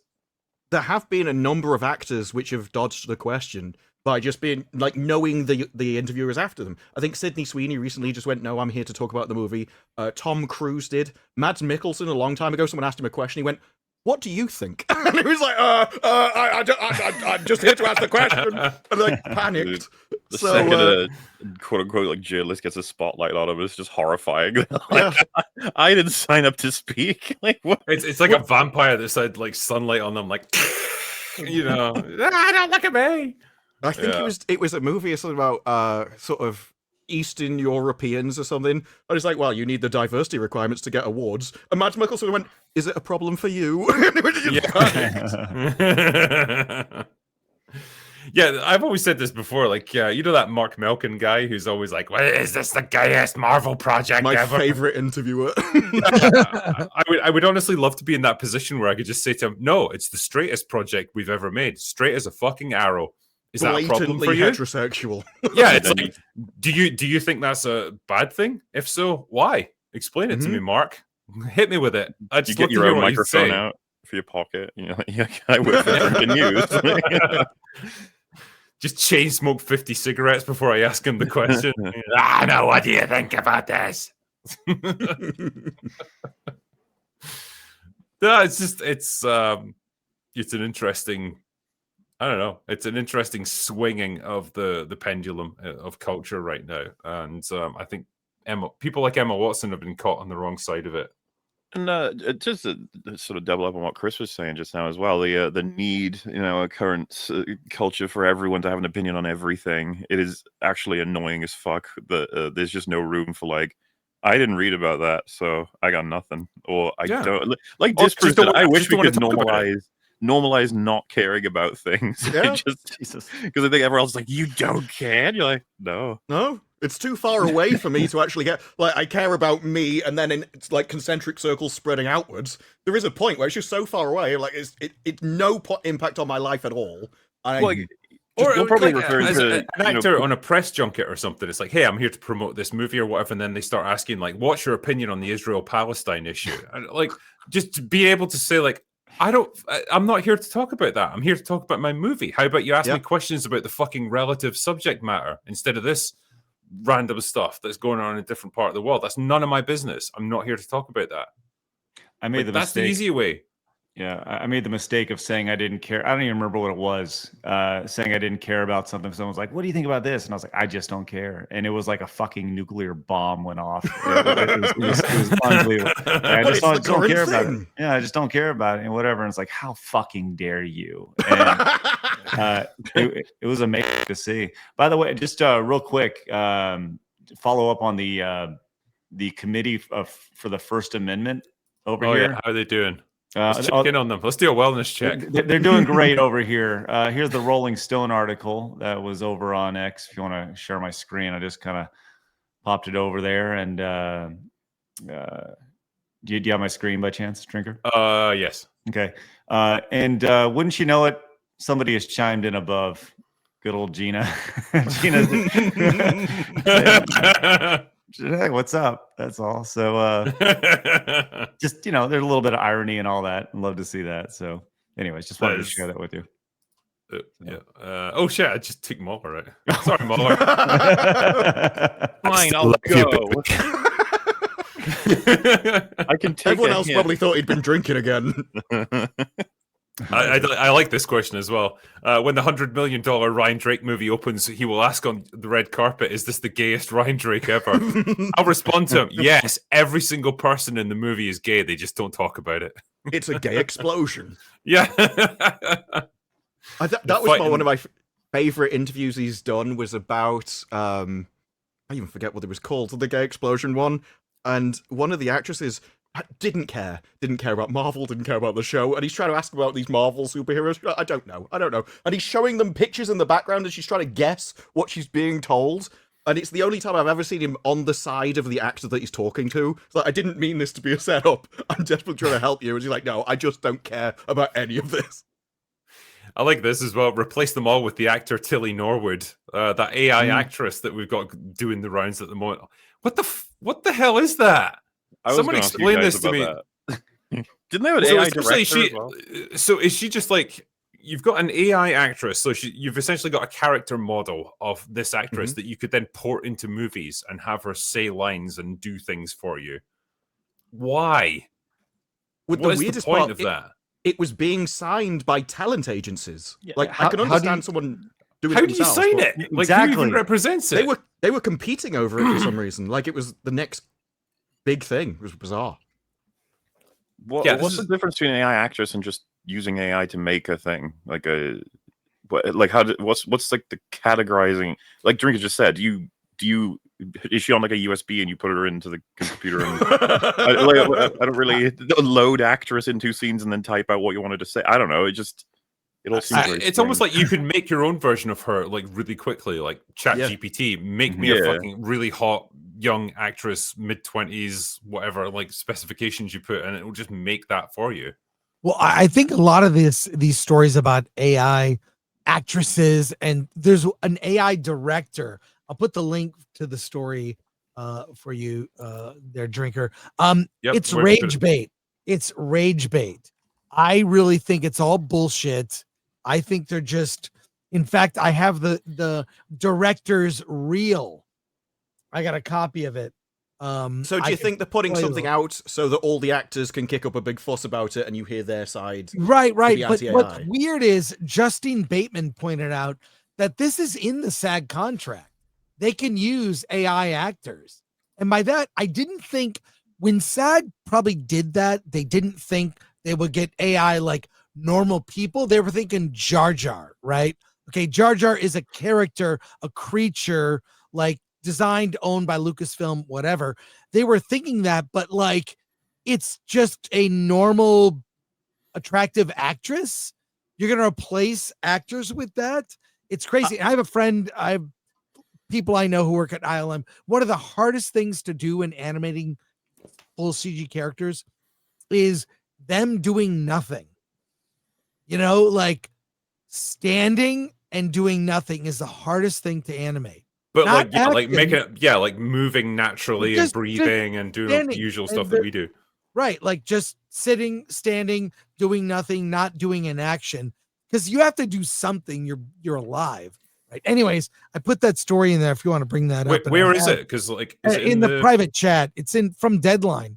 It's just popped up. I think what the actors thought was going to happen was they would be scanned into things, and then AI would be using them as models, so that they'd still be getting paid. Is probably where I think they thought it was going to go. No one expected AI to move on this fast. It's perfect for reshoots, right? We need an extra shot of RDJ, blah blah blah. It's an insert or a wide shot, just AI, right? I mean, they scan actors' faces to make, but Doomsday figures using face replacement. Some of the people don't even know who they're acting with. Exactly. Well, it's just I've got it here. So Italian producer Andrea Lervolini unveils feature helmed by Virtual Auteur. So, what is this? An entire movie directed by like an AI? Well, I have the director's reel if you want to watch some of it. It's kind of just pretentious, whatever. I really think all this is, made to get rage bait, to get people pissed off debating it, and get attention for these AI companies that are trying to get valuations, right? They're trying to increase their value by getting these BS stories in the trades, which isn't hard to do, by the way. I do like this quote at the end here. To be clear, Tilly Norwood, like the AI actress that we're talking about, is not an actor. It's a character generated by a computer program that was trained on the work of countless professional performers without permission or compensation. It has no life experience to draw from, no emotion, and from what we've seen, audiences aren't interested in watching computer-generated content untethered from the human experience, which is 100% correct. Like, that's... Yeah, but I'm not sure expressing emotion is something they want to target when most of them had more Botox shoved in their face than take down a rhino. They can't emote as it is. I just think the clarification's funny. It's like, let me be clear, this AI actor has no life experience. You're like, well, yeah. let's talk about Emma Watson again. So, like a real actor, there are empty vessels. And that's the thing, like, what would be the point in representing an actor like that? And I say actor, like an IP, effectively, that's what it is, as a talent agency, because you could put it into a million films. You don't have to worry about it being overworked like a human actor. You don't have to worry about stress or mental breakdowns or like, fucking shenanigans going on behind the scenes. It's a thing you could port into any movie at any point and just put it in there and have it say the things you want to say. You plug in the USB and then it says I'm going on strike and you're like, hey. That's right, yeah. But yeah, like, what would be the end result of this? Like, she would become the new fucking Pedro Pascal. Like, every movie would star Tilly Norwood because you can get her for next to nothing and she'll say exactly the things you want her to say. And I guess you could make her black or Asian or whatever, right? Ultimately, it's just a character model. It's no different from the PC mods that you get for like any video game where you take, I don't know, Lara Croft or whatever, and then suddenly she's wearing like a fucking skimpy bra or something instead of her usual outfit. And That's it. You've remodeled her. There she goes. You can port her into the game. No problem. Well, she'll never complain. Yeah, You know? well, that's exactly it. And like, you know, the potential there, I suppose, is unavoidable. Where it's like you can, I don't know, set them on fire or have them be like freezing cold or put them through any kind of physical damage or whatever. It doesn't matter because they're not real. They're not human. You don't have to worry about any of that stuff. You know, is that where it's going? That's a depressing future for filmmaking. Well, it also depends how much they spam out, because eventually you'll get to a point where it's so easy to make these things that why make one? You can make 1,000, and if 1,000 makes money, you can make 10, and you just scale it up infinitely until everyone is pumping out so much stuff that there isn't enough viewers for all of it. Plug your AI character assets into an AI generated script by an AI fucking script writer, and have an AI director like format the video for you, and boom, you can churn out like 100 movies a day. Wait for it to Easily. get a little out of control, and the AI get their own Oscars and their own reviewers. They start AI generating their own award ceremonies with themselves as like, guests. when they have to go up to accept the award, it'll be some clanky fucking robot that falls over on the stage going up to the podium. You know, the big fucking clanker. They're like, we don't want any meat sacks. It's like AI only on the door. I mean, I think throwing unions and shit. The big question is, what is her politics? That's the thing I really want to know. Whatever you program in. Get along. Oh, you wonder what they're going to be programming in, don't you? Yeah. Tilly, what is your opinion on the latest event? And she's just like, I don't care. And everyone's like,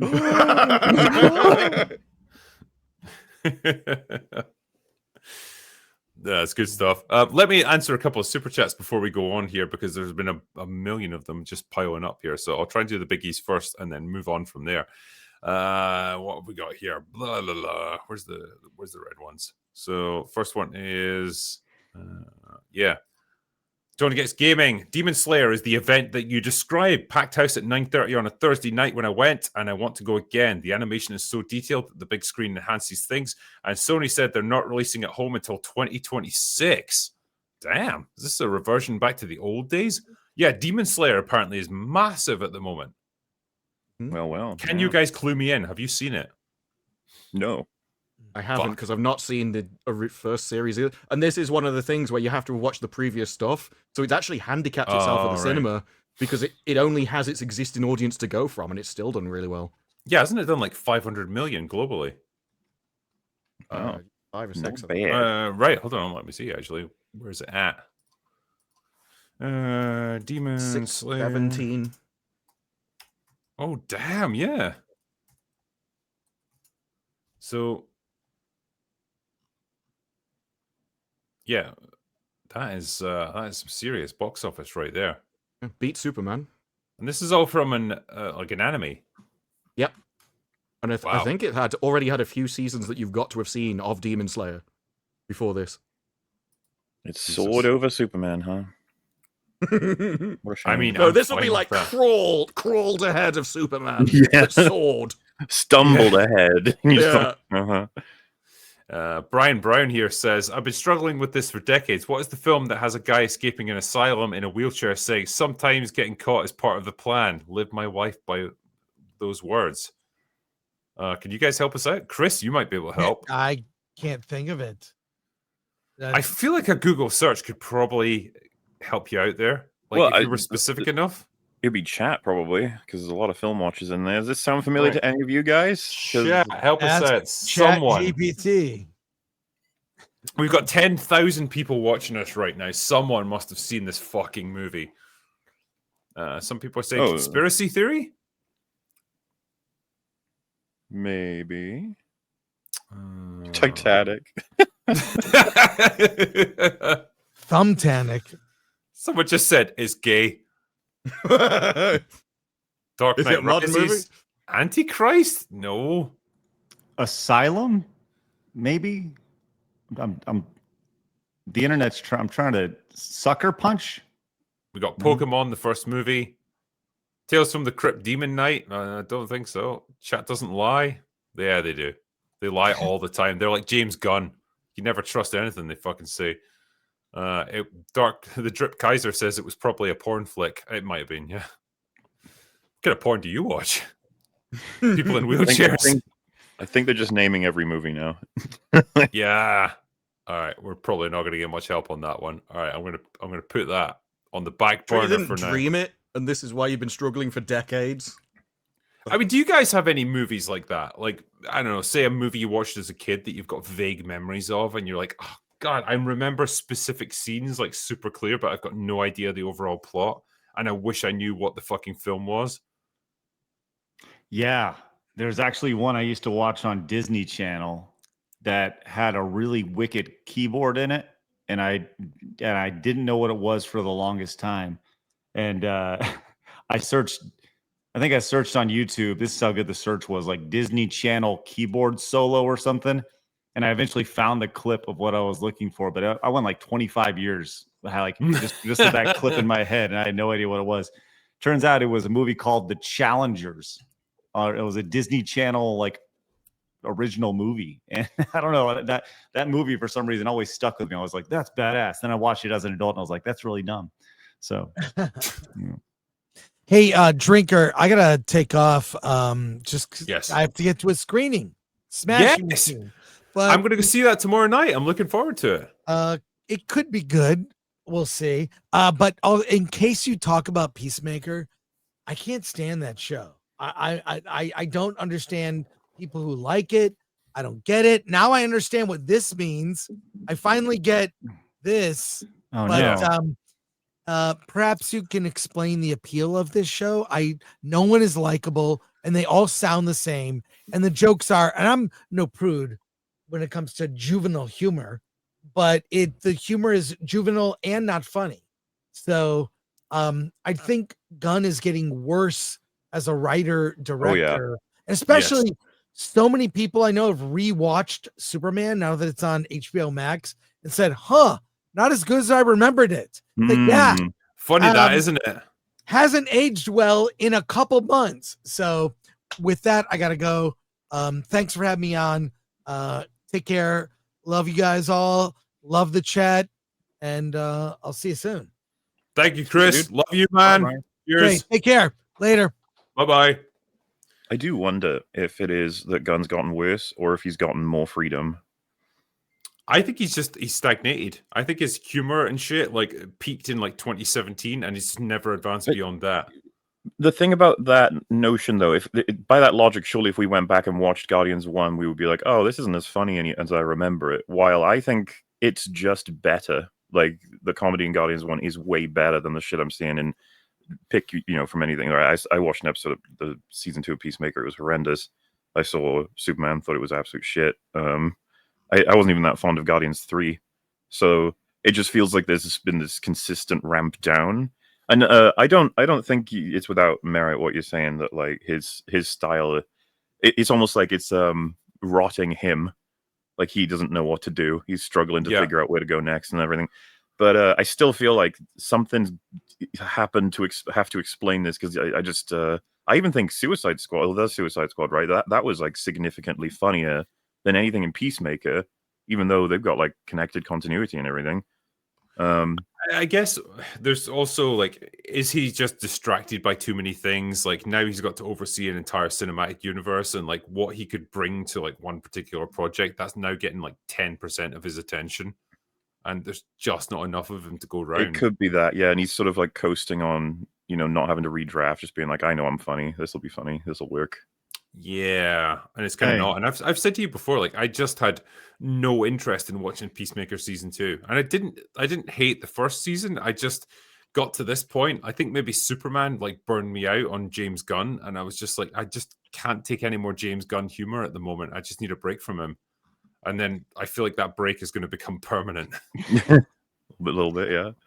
Yeah, no one seems to care about Peacemaker as well. Like, if it had been like mega popular, like okay, I maybe could have been persuaded to watch it, like because people might want to know, what I thought of it or whatever. But there's not even that. Like, no one just seems to care at all about it. So if they don't care, then I don't care. To the previous question, Super Grok thinks that it's Glass from 2019. Okay. Wheelchair escape in an asylum quote. Oh, right. Okay. Is that our best answer so far? He's in a Croc's wheelchair, best answer. and there isn't a sign. So it could be, yeah. That does match somewhat. Glass was Just- 2019. Mm-hmm. Damn. Okay. Shit. Person who sent that super chat, just rewatch that movie and see Or if just the the end magic of the like, movie. come back to us, and then send us another super chat. Tell us with your the answer. results. Yeah. What's this one here? Hey, Drinker and friends, long time lurker, first time chatter. Well, welcome aboard, my friend. Question, if you don't mind, how do you choose what you review? I basically rely on y'all to choose what to watch. Hard to find reliable reviews nowadays, so thank you for your services. I mean, honestly, like for me, it comes down to just what I personally find interesting, because there's times when movies or whatever come out that are doing the rounds and like people are talking about them, and I've just got no interest in watching them. And I know there's no point in me reviewing it because I wouldn't be able to give it a fair review.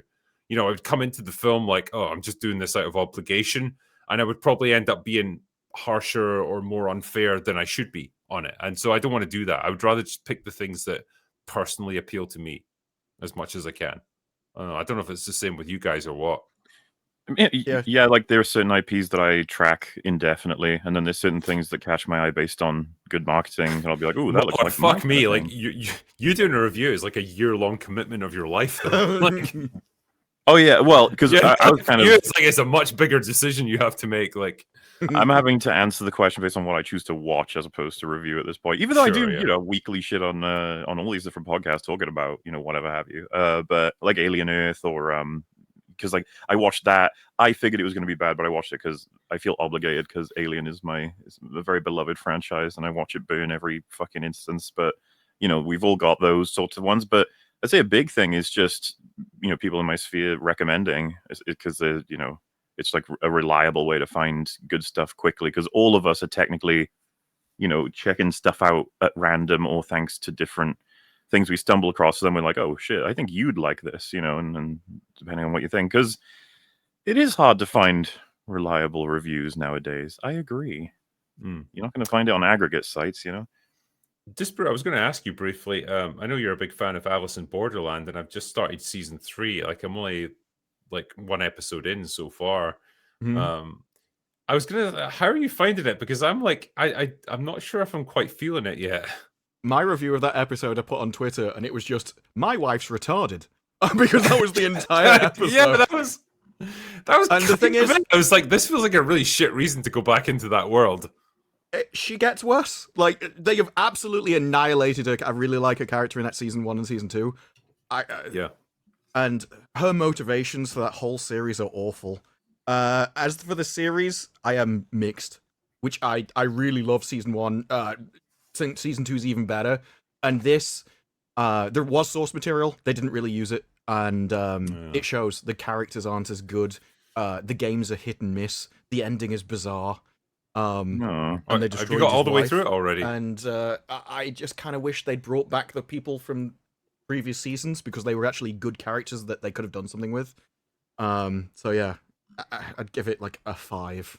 But that is a 5 compared to season 1 and 2, and I had high hopes for this, so I may be more harsh on it than I should be. I'm gonna be just honest, because dude. I'm not comparing it to like Peacemaker.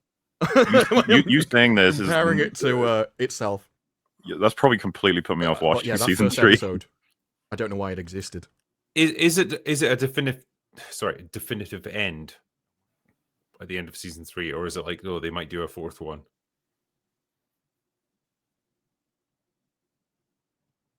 No. We'll never know. You offended him. Yeah. God damn. Didn't know it was It's that all, bad a question. Jesus. I saw someone say, it just caught my attention, a drinker threw a slight at MauLer about how long it takes to make a video, and then MauLer ignored it. It was like, that's not a slight, that's just true. Yeah. That's how long the video is. But the thing is, it's funny because Drink is one of the few people who actually knows a lot about its construction. It's coming. It's big. It really is, yeah. It's like one gigantic, I don't know. Like, I'm not going to say turd because it's been brewing for a long time, but it is like that. Like, it's almost there. It's touching cloth right now, and Yeah. it's coming, and it's going to be fucking huge. I meant believe to talk that. about when it was possibly coming on the stream, but I kind of got too drunk before I got to that point. So, part 2, I'll try and do it. No, I could say definitively, because I've tracked MauLer's progress on this over the past year. This has been one monumental undertaking. I could never even dream about doing a project this big. But MauLer has done it, and he's approaching completion now. And I can only say I've got nothing but respect for having put that much time and effort into something like this. I think people are really going to enjoy it when it comes out. That's very kind of you to say, and hopefully it entertains, because otherwise I'll be like, probably not going to spend that much time on one video ever again. It's like, well, that was a year badly invested then. Oh, well, better luck next time. This year will be different. Damn. What's this one here? I need to bring this one up actually, because it's yeah. Oh, there was. Craig Drinker, love your content, man. You're awesome. I just watched one battle after another, and oh my god, trash. What are your thoughts? It's possibly one of the worst movies I've ever seen. I was going to ask Chris about that if we'd had an opportunity, but he's obviously had to duck out before we did. I haven't watched it yet. I've only read the synopsis of it, but wow, that movie feels like it was made imagining that things were going to be quite different in 2025 when it released, and it just feels like wildly out of step with the prevailing cultural, zeitgeist right now. It was really funny because I was talking to Gary about it, and he basically said like, "Oh, extremely boring, extremely stupid." It says a whole bunch of insane things. Basically, every way you could possibly give a bad rating to a movie, apart from the entertaining aspects of bad movies, if you know what I mean. He says all that. That he was like, "Are you gonna watch it?" I was like, "No." Like, why the fuck would I do that now? It doesn't sound promising, really, and by all accounts, it's absolutely tanked at the box office. So. Well, this is a quote from the Variety review about it. Let's be clear about why that could happen. One Battle After Another is a movie that connects you with the moment like nothing we've ever seen. The movie we're in is like nothing you've ever seen. As the United States gets pushed day by day closer and closer to autocracy, that's a situation that ought to be setting everyone in the country on edge. And wow. It just continues with all of it. Yeah, that's part of the nature of autocracy, to narcotize people into numbness, delusion, fear, and a kind of self-perpetuating apathy. Variety is pitching this as if one of the best movies, the most important movies, like this is just going to dominate the culture and change everything. And everyone's just like, it's going to win all the awards, it's going to be amazing, we're all going to pat each other on the back about how we're freedom fighters for the rest of the universe. Oh right. Dear. Hollywood taking the weight of the world on their shoulders yet again.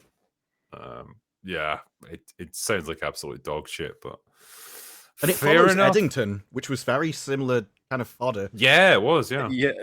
Eddington It's so weird, like seeing Hollywood spin on stuff that we've actually lived through. That's the interesting thing. It's like watching the world through this weird, retarded, distorted lens. Well, did you guys see Eddington? Again, like I know the story of it. I know how it plays out and stuff. It's a fucking wacky movie. For like the first third, it's almost kind of good, and then it goes insane and completely changes like what it's about twice. It is, I can't even summarize that movie. But MauLer, it has Pedro Pascal in it. It must be good. He's not even in it that much, and he gets killed. I was about to say like, wait, spoilers. I was like, I don't think I was going to see that movie well. Yeah, like this one. Let Gary jump on and recite his review. If he's here, I will fucking happily bring him on. He is in chat. Gary, if you're here, message me on WhatsApp and I'll bring you in if you want to come in. Because it'd be interesting to hear your thoughts on this. Oh, it goes on for 2 hours and 41 minutes. No, there is very few movies that need to go on for 2 hours and 41 minutes. Yeah. Dude, that's reason enough for me to not watch it. I could watch 2 other movies. I'll just leave it alone. It's Paul Thomas Anderson, though, isn't it? Like, he can't really do short movies. That's not really his thing. I mean, I think that a 90-minute movie is more easily good than a 2-hour 41. 90 minutes hides a lot of pacing issues and stuff because you have to deliberately keep everything short and to the point and keep things moving, so you can't think about it as much. There is a a wisdom in any given creative project once it's complete to then be forced to reduce it by 10%, because then the person who made it will truly get rid of the fat, because they'll be like, no, this is like the least important thing, and to everyone else it wasn't important, but to them it was a little bit important, and so it really leans it up. I'm with you on that. Like any movie I've got to watch for obligation, if it's 90 minutes, I'm like, by the time I start to really kick in with the boredom, I'll be halfway through. It's okay. I think one of the worst things that can happen to someone is if they look at their watch, then because you've just lost them at that point, and it's very difficult to win them back. The only other thing that's quite important, I guess, this week is the boycott that's currently going on with Netflix, right? So I think Elon Musk has been leading the charge on this one. It's really come to the fore in recent weeks that Netflix is putting a lot of questionable programming out there, particularly for children. I think I might be drunker than you at this point. If just vanishes and he's just like starting these streamers. Yeah. Which has prompted a wide-scale backlash against it and a boycott at this point. Like it's become now fashionable to cancel your Netflix subscription, put it up on social media, and tell everyone that you've cancelled it. And it has actually impacted their share price. They've dropped about 4% over the past 5 days. Which is not inconsiderable when your shares are trading at about $1,200 per share, which is quite hefty. I feel like this is something that's not going to do anything to Netflix ultimately. They like a probably not. No. Yeah, and share price is more. It's not about any real valuation. It's the perception of your valuation. So people will just see like people talking about it on Twitter or whatever and sell anyway, just in case. But it doesn't necessarily mean that it's a huge amount of people which are canceling.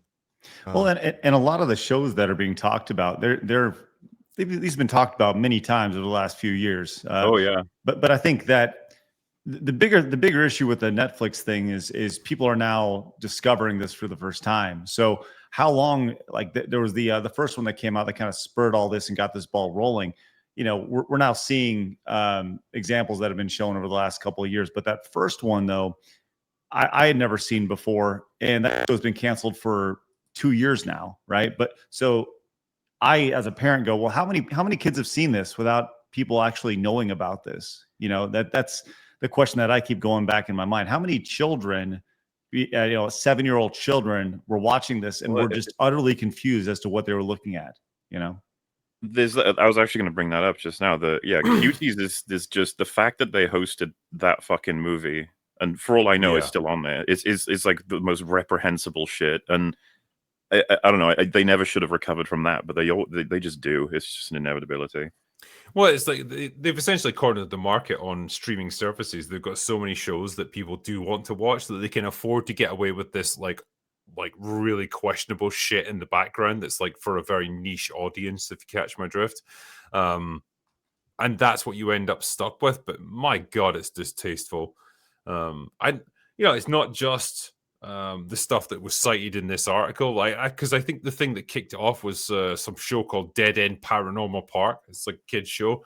But guys like Elon Musk were calling it out because it promotes like transgenderism and stuff like that. Fair enough. Like that's if you want to talk about that, you can. Then there's like Netflix's hiring practices where they openly brag about like how they're essentially erasing white people from their the writing staffs of TV shows in front of and behind the camera, all that stuff. Again, like, okay, like this is another like mark against you where it's like you just kind of feel like you're discriminating, but you're doing it under a positive guise, which doesn't really seem that fair. And then there's just the usual memes, which have become actual reality now, where it's like, oh, I'm going to do a historical drama set in medieval England. Well, clearly half the cast have to be black. Like, why? Just because, like, that's the current standards that apply to TV, And it's like, well, it's not historically accurate. Who cares? Like, that's not what we're going to worry ourselves about. And again, it's all these things that mount up and like gradually create this opinion of a streaming service where it's like you are just like 100% like skewed in one direction here. and you've been able to do that with impunity for years, and now you've kind of been unmasked. And you're probably feeling very nervous about that now, and maybe you should, because the things you're doing are not conducive to good art and not conducive to fair hiring practices. But you know what? Oh, go on. I apologize. Go ahead. Disparu. This has been going on for a while. I remember back in 2022, there was an article that came out. Netflix has a sustainability officer whose job it is to use storytelling to push environmental stuff. There was social impact entertainment was the new thing to replace like edutainment, where that was, we're going to put the social stuff first and try and attach a story to it. Now it's like, we're going to make a story and then work out where we can put the social stuff into the story without scaring off the audience. And they did a meeting where basically anyone attended, Amazon attended, Netflix, Warner Brothers, all had people going to these kind of meetings. And so it's kind of a thing, if you want to make stuff for these companies, they make sure that you add it in. They make sure the message is in there, and it's more about them finding that kind of gray zone where they can turn it into what they want without scaring the audience off, because they realize they've gone too far. So I think we'll just see more of this, not less. It'll just be better hidden than before. So that chart that you were talking about, Drinker, there's one little piece on this that really I was like, wow, this is it right here. This is a chart that says percentage of Netflix series with an underrepresented lead or co-lead, right? This is in 2018. Then it says industry-wide here. So you can, they were ahead of the curve, 25%, right? 2019, up to 42%. Wow. Right? Still ahead. 2020, 46%. 2021, 47%. We're creeping up here. Are they really underrepresented at this point? Oh, we're getting there. 2022, they dipped. How sad. The industry, though. Look at the big jump there. 2023, 71%. So are you really underrepresented when industry-wide 58% of these have underrepresented leads? And Netflix has 71. This is just 2023. This does not include 2024. So, I mean, this line is going straight up. Okay. It's amazing to see. So, yes, the microphone is. Oh man, what is happening to your setup, bro? I don't. It's when I share the screens. I think he's a clanker. You fucking clanker.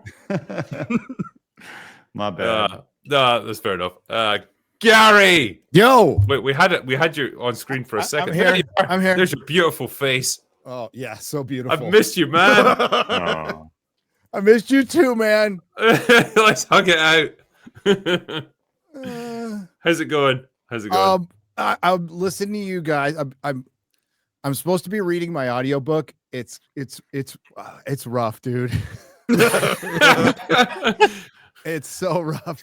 Are you reading it like, oh shit, I don't even remember saying that? Well, I'm like, oh man, I should have edited that down a little bit. That sounds a little repetitive. But then there's just, it took me 4 hours to get me like through fucking 5 pages. It's a joke. But heard you talking about Netflix and one battle after another, and with oh god, can I start with the Netflix thing real quick, because I've been wanting to go off on this all day. All right, yeah, so go for it. libs of TikTok, Elon canceling Netflix, fucking go for it. I just want to point out that and a lot of people have pointed this out already, these are shows that were out 2 years ago, 3 years ago, height of COVID, already canceled and already covered thoroughly by my channel. Clownfish TV made multiple videos on this. Articles were written back when John F. Trent was abounding in the comics. I mean, we have been talking about this shit for fucking 5 years, excuse my language. And I'm just noticing some people on the right going, wow, we gotta do something about this. It's like, yeah, no shit. We've been talking about it for 5 fucking years, and you're calling us virgins and incels in our fucking basements, you pieces of shit.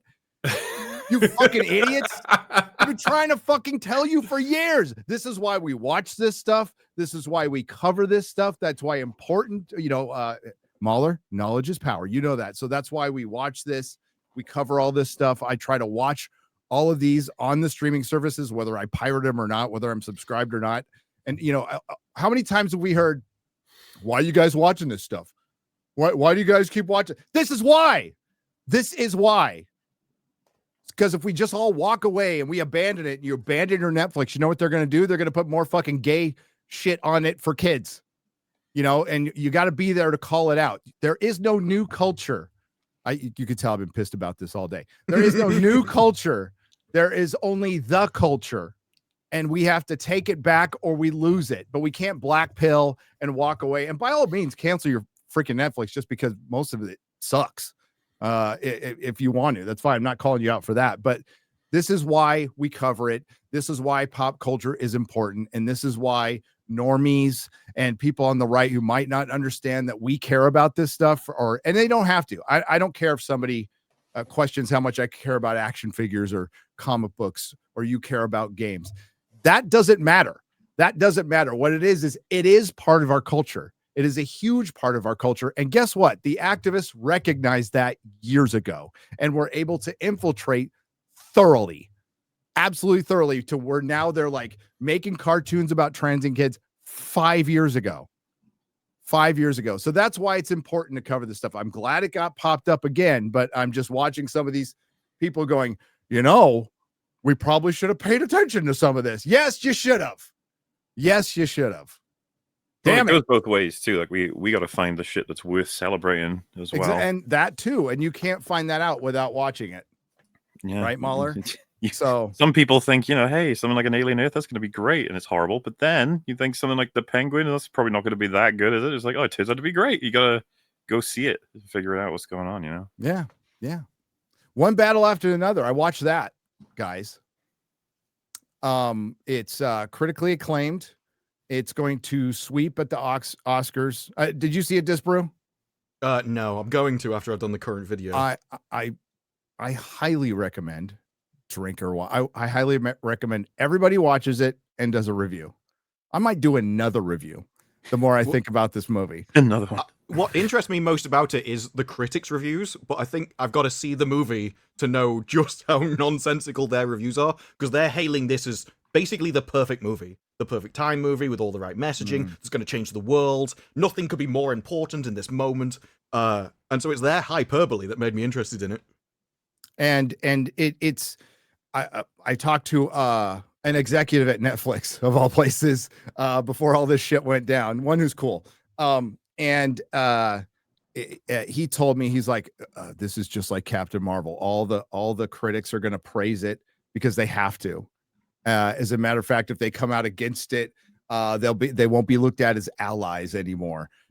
Also, because of the times we're in, this is going to be seen as a giant middle finger to Trump and the Trump administration. So of course it's going to sweep the Oscars. Like I have little doubt that it will. In a year where we almost had a dude win Best Actress, like, would this surprise you? If it wasn't for his Twitter, that was the only thing. If it wasn't for his Twitter. So, Drink, you need to watch One Battle After Another. I'm going to give it a go. I'm going to try and do it over the weekend or something. Like, I've heard and I've read the synopsis. It just seems absurd.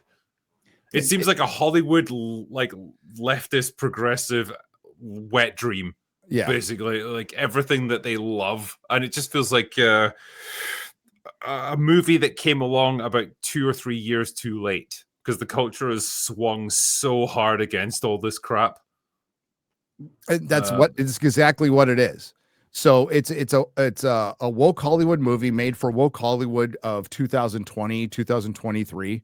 And they're still going to agree with it. It was definitely a critique of the first Trump administration. And it's fine if you want to make a revolutionary romantic Antifa movie. But make it make sense. That's a fucking Mount Everest of challenges right there. It is dream. It is. And we got Paul Thomas Anderson, who is considered a god in Hollywood. I do not consider him that. I consider that he's made some good movies. He's made some movies that aren't so good either. But you know what? I'm just trying to be fair. That's something you could do. but it plays off. It's woke leftist porn. That's all it is. And it's mostly boring. But what you have to get over, one of the things MauLer and I have pointed out in Alien, and you guys have too, in Alien Earth, is the lack of security at the facility. Well, an Antifa organization, I guess a really organized one, takes over an ICE facility or a border patrol facility, like easily, like with no guards, nothing. And they're able to light off their bombs. Nobody's fighting back. Maybe it is during the Biden administration. Not really sure. But yeah, it's just it's absurd. It's absolutely absurd. It's also absurd that there's like a white supremacist organization that Sean Penn wants to be a part of so bad that he has to erase the history of him liking black women and having sex with one. Doesn't he straight up murder a black person? Like to cover up his involvement. He murders a lot of people. Our military, without trial or anything, the black woman who looks like Lawrence Taylor that he's pining for flips. So they hunt down all they're called the French 75, and they freaking kill him. They just chase him down and kill him. I'm like, that's not exactly how it goes, in the States. Like in our country, or even if they're going to someplace like Mexico, that's not exactly how it goes down. But yeah, it's ludicrous. It reminds me of Falcon and the Winter Soldier, where it's like we're going to take the villains of this and portray them as the good guys, and it's like I don't know, man. I'm finding it hard to buy into this stuff. Well, that's the hardest thing is you're supposed to see them as the heroes, and it's kind of impossible when they were involved in murdering people. I'm guessing all the buildings they blew up were just empty. There was no security guards in there. Reminds me a lot of the Flag Smashers of Falcon and Winter Soldier, like you said. So yeah, and it's really long, and Leonardo DiCaprio's, you guys were talking about, how men have been ruined on screen. He's just a completely stoner, incompetent male who's just kind of struggling his way through the movie, just trying to protect his daughter, who's amazing, by the way, who's just absolutely amazing. And yeah, it's him and Sean Penn fighting over, or basically chasing the daughter. But it really does romanticize and show Antifa / Weather Underground as like the good guys. Horrible timing for the movie, as you guys know. Came out like the day after the ICE facility was attacked by a commie, and a couple of immigrants got killed over it. Glad they didn't pull it, but yeah, I did a review on a live stream, and Perry, through the magic of editing, made it like a lot less of a rambling mess than it was for like a daily. But I think I'm just gonna do a thorough review of this, because there's a lot of logical inconsistencies too for this art film that it can't hide behind. Like Gary, I think the criticism of like it being too long, like that's a pretty much a standard thing with Paul Thomas Anderson movies. Like he's not good at making short, concise, fast-paced movies. Like that's just not his style at all. No. And when it was good at Boogie Nights, you had a bunch of engaging characters, right? So you were into it, and it still moved, but he's never reached those heights.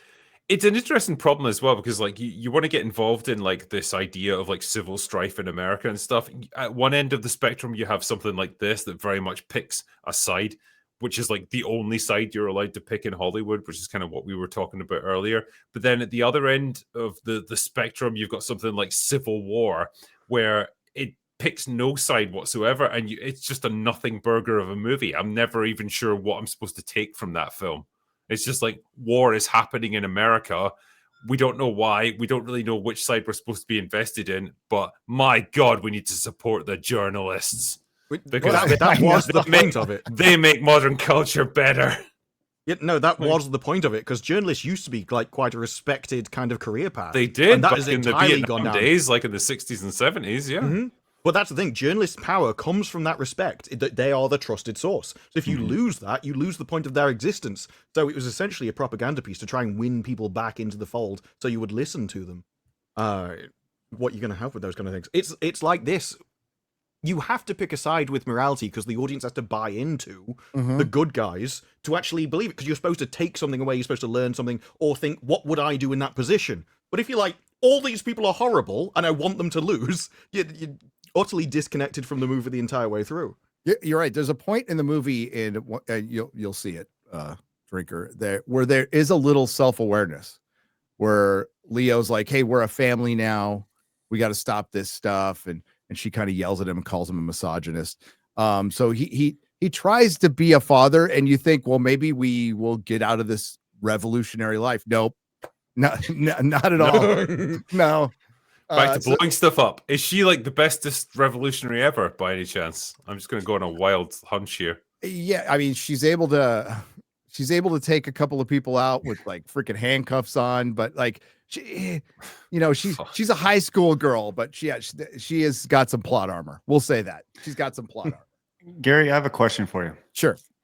Which movie will make more money? One Battle After Another, or The Smashing Machine with The Rock? Oh, that's a good question. I mean, One Battle After Another is tanked already, but yeah, it might have legs. I don't know what I thought the projection for The Smashing Machine was a bit low. What will be more profitable, Craig? Mm-hmm. Probably Sure. The Smashing Machine. Probably The Smashing Machine, because One Battle After Another's minimum 130 million with 70 million marketing, and it's not going to make its money back. But I think box office, it might be One Battle After Another, maybe. You know what's going to make more than all of them? Avatar. Taylor Swift's official release party of a showgirl. Yeah. Yes, it will. Mm-hmm. It's going to kill it. Kill them all. Fuck it. I hate modern culture. I'm going to check out. Get too old for this shit. I don't understand it anymore.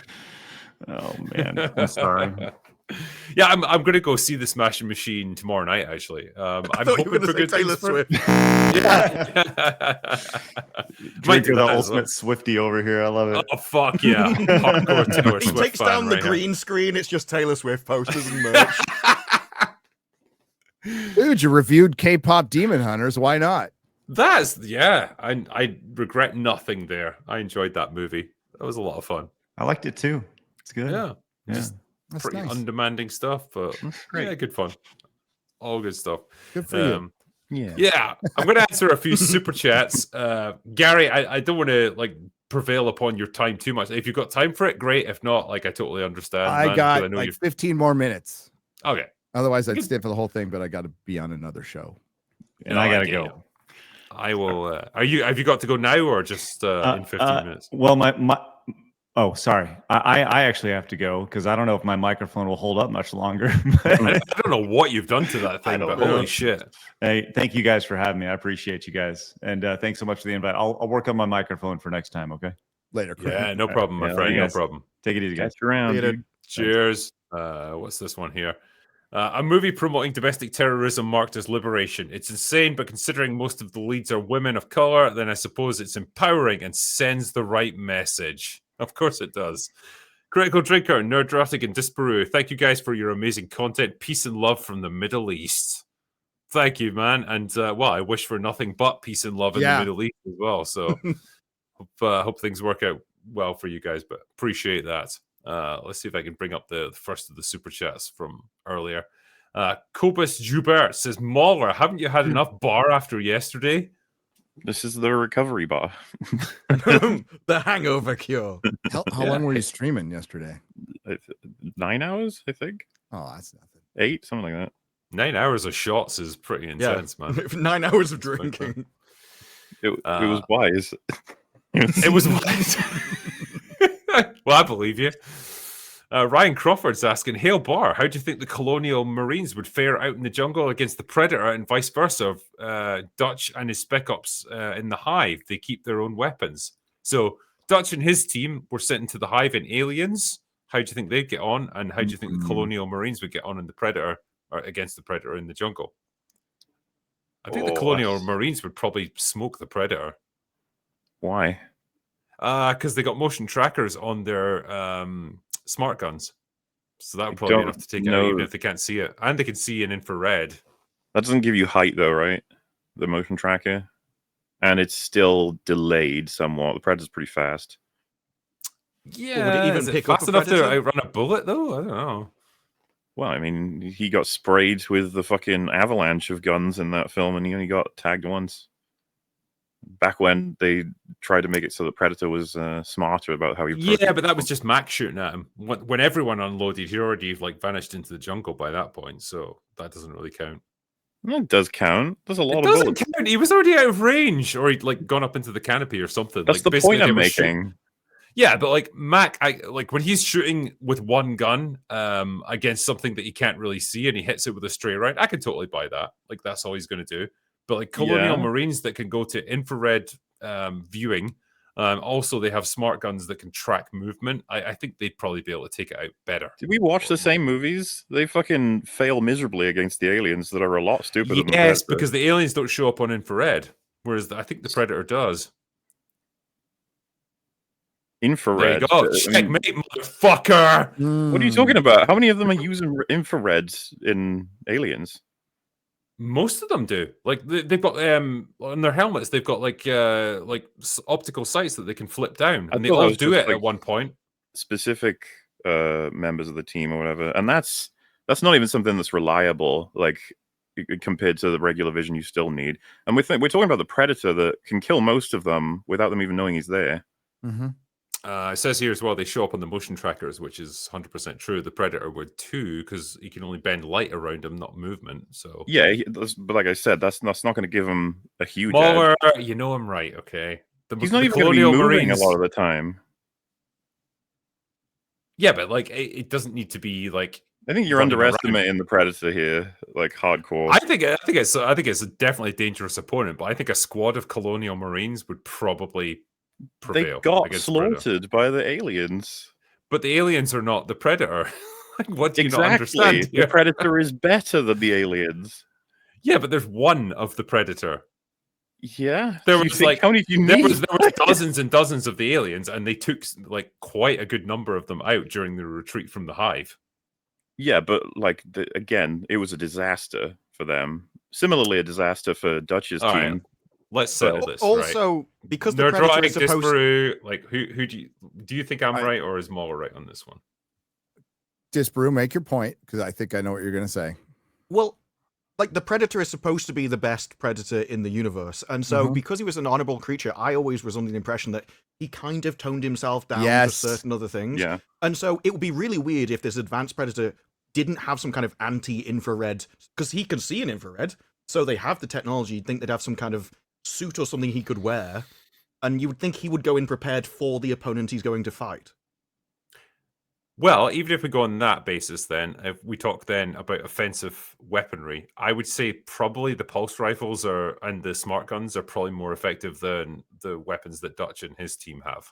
but that's the point I was trying to make. Is that didn't even he was already getting shredded by regular guns if Okay. they hit him. In this question, does Dutch and his team, if they're going against the aliens, do they get the marine tech? No, they get Colonial their own Marine tech. weaponry. So they have 80s tech, Yes. basically. Well, that's not So, fair. yeah, well, so you got standard assault rifles with grenade Well, launchers. if they fight the attached to them. alien Earth alien, then they're going to lose because it's bulletproof. It's a pet. That's true, but That is true, yeah. we have to go by the best versions because everyone's retarded if we go by current law, like in both universes. I would go on the basis that I think the Colonial Marines would do better against the Predator than Dutch and his team did, and I think Dutch and his team would do worse against the aliens than the Colonial Marines did. Agreed on the first and second, I think. Yeah, Mm. I think that's fair. Okay, cool. You got your money's worth out of that. Yeah. Oh, dude, these are the questions I live for. I find it fascinating to think I about. think this is good. Yeah. I do There was like an it. answer there where MauLer seemed to get really offended with whatever you just said. He's like, no! It's like- Wait, I mean, he was being mean to Predator. Nobody does be mean to Predator. Okay. Nobody be mean. No. Kevin O'Neill says, channel recommendation, Realms Unraveled. Some of the best Tolkien readings and interpretations that I've ever seen. There you go. Gary, that's one for you. Realms All right. Unraveled. Noted. Starman says, any chance of covering Dragonheart sometime? That's an EFAP movies, if ever I heard one. Mm-hmm. Dragonheart, yeah. Fuck yeah, I don't think that. Mick the Flower Chick says, "Hey, Drinker, I got my dad your book last Christmas to see if he liked it. He loved it. Thanks for providing birthday, Dad's Day, and Christmas gifts for the next few years. Cheers." That is awesome, man. I'm glad your dad enjoyed it. Yeah, I feel like these are good books for dads. So Yeah. appreciate that, man. Next one is Hi MauLer. This is from David Marshall. Get nuts on for the Rare Avengers EFAP. Oh, they mean retarded Avengers. It just says rear Avengers. Maybe because they thought, yeah. But the ass Avengers. Yeah. I don't think. I think it's. Well, I don't want to say just in case some guests can't make it, sort of thing. But I don't think Nuts is going to be on the one for retarded Avengers for Superman. But we can get her for future ones for sure. Sounds good. TGV Monster got Saints and Sinners. Fantastic job to all of you. Bone God is the bee's knees. One little push was chef's kiss. Looking forward to more. Awesome. Thank you, man. Hell yeah. Marksman says, check out Unicorn Wars. Great animated film. There you go. Jordan Pendragon. Netflix declining. Do you all think legacy physical media will make a comeback? Cassettes and laser discs, like how vinyl made a bit of a resurgence. I mean, that made a resurgence as like a novelty. I don't know if it's like commercially viable, but I would love physical media to come back. I want to see more of it. Fuck yeah. Please. You know, I don't mean to slow you down, but I was just thinking about it. Genuinely, what do you think, Drinker, on at their eras and in their contexts? Do you think Dutch's team, or we can call it like Hicks's team, whatever? Which ones do you think are like, how do I put this? Out of the scale of which how good they could be, how much have they fulfilled it? Like, give them a rating out of 10 for their, like, how good you think they are at what they do in their respective areas. What with the technology they have available? Or just a skill as a soldier. How good do you think the Colonial Marines are as Colonial Marines versus how good do you think Dutch's men are as Dutch's men are I think Dutch's men are like 10 out of 10. Like, they're pretty much as good as they can be. And the movie even hypes up how fucking awesome they are. So, like, 100% buy-in. These are, like, the ultimate badasses. And that's why they come against the Predator, which is, like, something they'd never experienced before. And suddenly they're, like, thrown back down to the bottom of the food chain. I think the Colonial Marines that you see in Aliens are probably like representative of like the average level of skill for Colonial Marines, I suspect. To say, I think they're probably like 5 out of 10 in terms of like overall combat. Probably like an average, because some of them I think are probably 10 out of 10, and some of them are like like Vasquez and Hicks are probably like either 9 or 10 out of 10. Like Apone as well, right? I always hated he died early. He was so much fun. Yeah. But it's super important that he does die early, because if he'd been there, like, they would have been way more effective. So, but yeah. Ryan Crawford says, imagine if Brewster's Millions was remade. Would that even work today? One mean tweet that the government disapproves and you lose a lot of paying lawyer fees. Paying lawyer fees. You win the bet in 30 minutes, let alone 30 days. Yeah, basically. Say something controversial and you'll just lose it all immediately. So, yeah, I can get behind that. Blankface says, MauLer, you forgot to answer some of my super chats when you're doing the Bloodborne drinking. Kind of a dick move, bro. I'm sure MauLer's got a catch-up stream coming. Yeah. I did conk out eventually, but no, there'll be a part 2. I'm not exactly sure when. It'll be within a week, for sure. He also says, Drinker, just finished one battle after another, and I have to say, you are gay and wrong. Mostly wrong, but don't let the gay thing just slide past you. Maybe I'm just going to embrace the gay. You don't know. Yeah. I do what I want, okay? Free country and all that. LC Le Pen says, a Simpsons movie sequel? Now? Really? Yeah, what the fuck? Why are they doing another one? I'm not sure. It's probably some very cynical reason, though. Something to do with money, or the fact that the cast are borderline dead, that they got to get it done now or never. Ryan says, ironically, they would both probably agree with Black Snape and a possible Lady Voldemort. I think they probably would, yeah. JK Rowling and Emma Watson, they probably have no issue with that stuff whatsoever. Jaspin Flame says the whole boycott is just because Elon Musk hates his trans daughter. That's definitely caused an issue for him, I would say. I think that was a big motivator for a lot of the things he's done. Doge says they were pushing woke on kids for over a decade with shows like Steven Universe. Star versus the Forces of Evil is arguably patient zero for woke Disney. I have never heard of any of these things, but I 100% agree with you. You know, it's like I'm not the target audience, unfortunately. Alex Harrington is joined as a member for Critical Drinker, and also Deval says, like JK or not, her treatment by most of the Harry Potter cast is deplorable. Even after they stepped all over her in public, she kept quiet about them until Emma. Yeah. There's always that straw that breaks the camel's back, isn't there?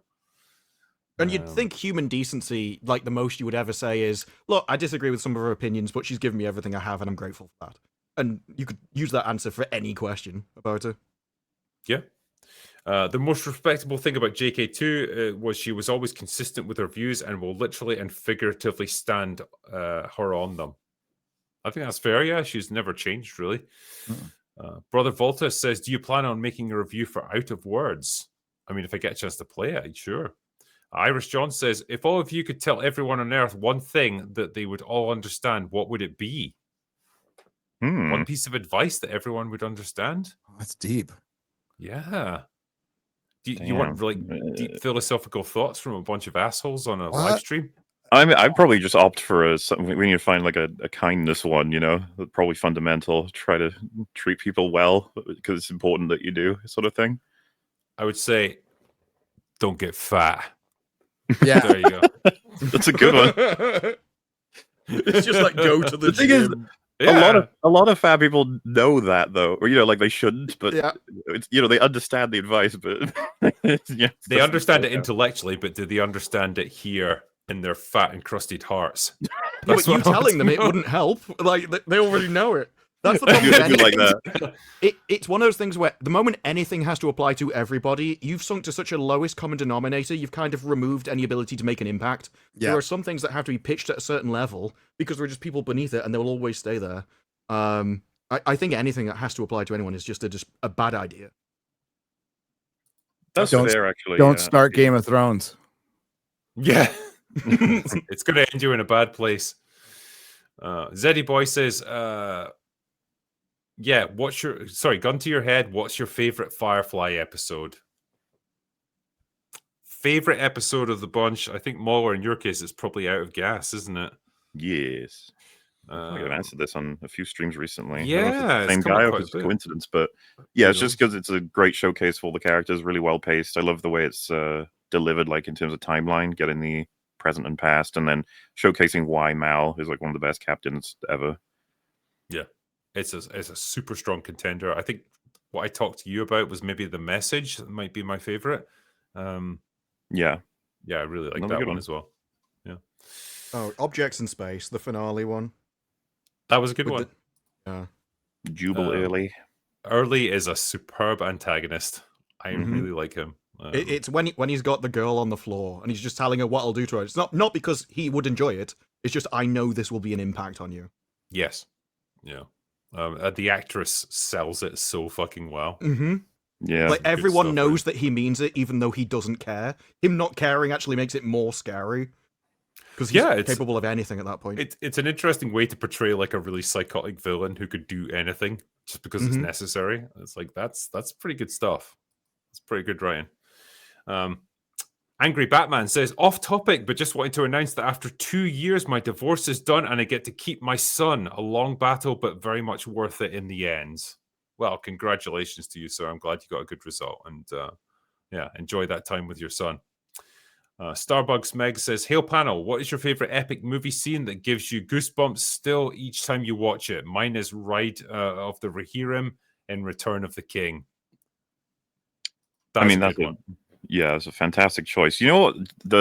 What's another like juxtaposed feeling that's similar to that one, and it's because of that intro when they have to, reorganize versus the Moomakil, and like that fucking lineup where they smash into them and the music just cuts out, and it's just like a horrifying tragedy compared to when they went into the orcs. Yeah. It's just like having those two back to back almost in that movie is talk about a fucking roller coaster. I still love the moment when the Battle of Helm's Deep right at the end when Rohirrim arrive, and it's like, to the king, and they like ride down the fucking mountainside to attack the orcs. Like, that is some amazing shit right there. The cinematography is absolutely gorgeous. The soundtrack is perfect. Yeah, I just it's tough to top that one. Aside from the Battle of Pelennor Fields or that Two Towers, lighting of the beacons, dude. Yeah. When they light the beacons, that's fucking epic. We also don't have to be constrained by Lord of the Rings. Like, we're Yes, all we do. to that. Yes, we do. Why would I bother with anything else? No other movie matters. It's like They just solved this. movies when they released that trilogy. They did. I will say, like, one scene that always gets me is in Rocky, right in the 14th round when he gets knocked down by Apollo Creed, and Mickey's yelling at him to stay down because he's absolutely pummeled into like bloodied flesh. And he still fucking insists on getting up. And there's just this great moment where Apollo Creed turns around and like he kind of his shoulders slump because he thought he'd won, and he sees this guy fucking getting up again, and he knows he's gonna have to go in at him again to beat him down. And he's just like, he's almost lost the fight in that moment when he sees him. I think that's so fucking perfectly done. For a movie that was done to a super tight time scale as well. Like, every one of those scenes must have had to be like perfect when they shot it, because they did not have time for retakes. Yeah, that one always gets me, man. Just that refusing to fucking give up. Love it. To reference a classic too, because there's problems with Return of the Jedi, but when everything in the third act all leads up to them entering doing the Death Star run, that's like one of my favorite, movie moments. Just as a sort of like, everyone has done their job, so now it's down to Lando and the team to blow up the core is super fucking exciting. Not to mention John Williams just making Star Wars what it is, pretty much. Well, you got to love the duel as well between Luke and Vader, especially when Luke finally loses it and just absolutely lays into him. Yeah, your sister. That's the thing, Yeah. man. Like, I mean, despite it being the weakest of the three that in the OT, it's like it's still got possibly like three of the top moments of all of Star Wars in it. Yeah, so. yeah. It's got the biggest flaws, but almost like it's like the lowest lows, but the highest highs. It's got the biggest emotional payoffs, and perhaps the whole series. Half of it's 10 out of 10 movie, and a half is 5 out of 10. Yeah, such a weird movie. Jeremy says, "Get Moob something to help with his hangover." Open I think bar sleep is is the going to help once we're done. Here you go, MauLer, the new Hassan. That's it. Sorry, MauLer, you're cooked. You're done. Oh man. Shadowhawk, Hail Drinker Bar. Just a simple question this week. Name the worst movie you have ever seen in your entire life. Oof. In recent Depends what you mean by years, worst. Yeah, That used to be an easier choice until the last 5 years. yeah. Things target rich environment. Because, like, it's probably not the worst, but in terms of like the one that did the worst damage and that I hate the most, it's probably Last Jedi. It's a strong contender for sure. Yes. I'm trying to think of what else. Like, what are the honorable mentions? Yeah, Joker 2. Oh yeah, very Oh. hateable. I think Despot described that as an anti-movie. It's like a movie That's for people that just fucking hate movies, and like that's probably a good description of it. Yeah, stuff like that is awful. Jander says, "Hail panel, since you have never met MauLer in real life, we really do not have proof that he is not just an AI chatbot." That's true. But do chatbots get hungover? That's the question. Politics aside, what does tariffing foreign-made movies 100% really do to the industry? I guess it's to try and, force productions to suit in America. It- Well, that- yeah, but what about like Korean movies and stuff But like that? You're that- going to have to pay 100%? Yeah. How do you implement that? And is it just American movies, or is it movies made in other countries? So it only applies. Well, it applies to everything not being made in America. I don't know how you implement that. The thing that made the most sense the first time he said it was that it was going to be 125% or something of the tax deduction that you got from the other country. And that makes entire sense, because now you can still make stuff abroad, but you have no benefit to it. So you have to have a reason to do it. Yep. But And maybe that's it. Well, you would have thought you would have said that, though. That's the thing. He's just I know. 100% tariff. It's like, wait. He might just be winging it. Maybe he's just making it up as he goes. I don't know. What's the next one? Hey Drinker, how did filming go? Hoping the Mommy Frost film is coming along well. Yeah, it went extremely well. I talked about this a little bit on the Ask the Drinker stream. The vibe that I got from this movie, I don't know how to describe it. It's like, you know, when you could just tell when a story clicks. I never got that with Rogue Elements, and you know, I can be honest about that. Like, we were fighting fires a lot of the time with that one. With this, we got the story locked down very early on, and we stuck to it, and there was no like changing things at the last minute or anything. The actresses, or all the actors in it, 100% brought it, and they did exactly what we needed them to do, because there was a lot of heavy fucking scenes in this one. This isn't a story about like shooty, punchy. This is a more of a character-based thing, and there was going to be some heavy fucking scenes that they needed to sell properly, and they did. They did 100%, and yeah, I think the end result, I think I'm going to be pretty happy with it, and hopefully everyone else who watches it will be too. But yeah, they're filming currently. Right now, they're filming the second one. So we had 2 short films that we're filming out there as part of this block. So that's going to be finished by the end of the week. I'm going to see the first rough cut for Trial by Fire in the next probably 2 or 3 weeks, and then we can go from there. But just based on the stuff that I saw get filmed, and like the atmosphere, the level of commitment and stuff that I saw, this is a very different beast. I'll put it that way. Cool. Yeah, Gary, I owe you a phone call as well, because you're a backer. So I have. Oh yeah. Oh yeah. I'm an executive producer. Doesn't even want a phone call from you. It's such a grind to have to talk to you. You know, you should have come out for it. Actually, you could have been on set. It would have been great fun. I would have had another person to hang with. Yeah. I'm gonna act like your Jewish grandmother and just go, "You never call me. You never." Yeah. Let me do a couple more before I finish up. Drinker, looking forward to the Frost film. She's one of my favorite characters. Excellent. Yeah. She's 100% the best thing that came out of Rogue Elements. Also, who's the smartest dumb person? Disney's Thrawn or Gunn's Lex Luthor? Oh, fuck.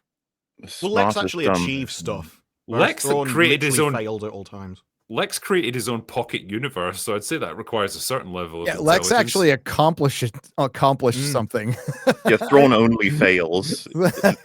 He doesn't do shit. Yeah, I mean, Lex is still pretty retarded considering his resources, but yeah. Oh, Platoon's video is so good. Yeah. Oh my god, it's so good. You can always rely on Platoon.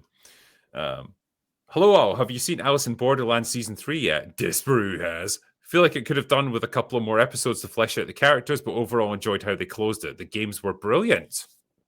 It wasn't the very last bit, it was the next to last bit, which I'm not going to say because it's a spoiler. I liked that. I wanted more of that. I think that would have fixed the series. As it is, I didn't care about the characters, and so fleshing them out as happens in the final game bored me, which is the worst thing that can happen to me when I'm watching a TV series. Yeah. I just wasn't as attached to these characters as I was before, and I think it's because they weren't from any source material. They were just made up by them, and they weren't as good at doing it. In previous series, the games showed something about humanity or explored something about the characters, and in these, it was just like we're doing a death game. It was like more like watching a Saw movie. Right. Okay. With the Demon Slayer movie on track to soar past Superman's James Gunn, what is the bar's response to this comment? Anime will be more successful than comics because they accept diversity. When do comics not?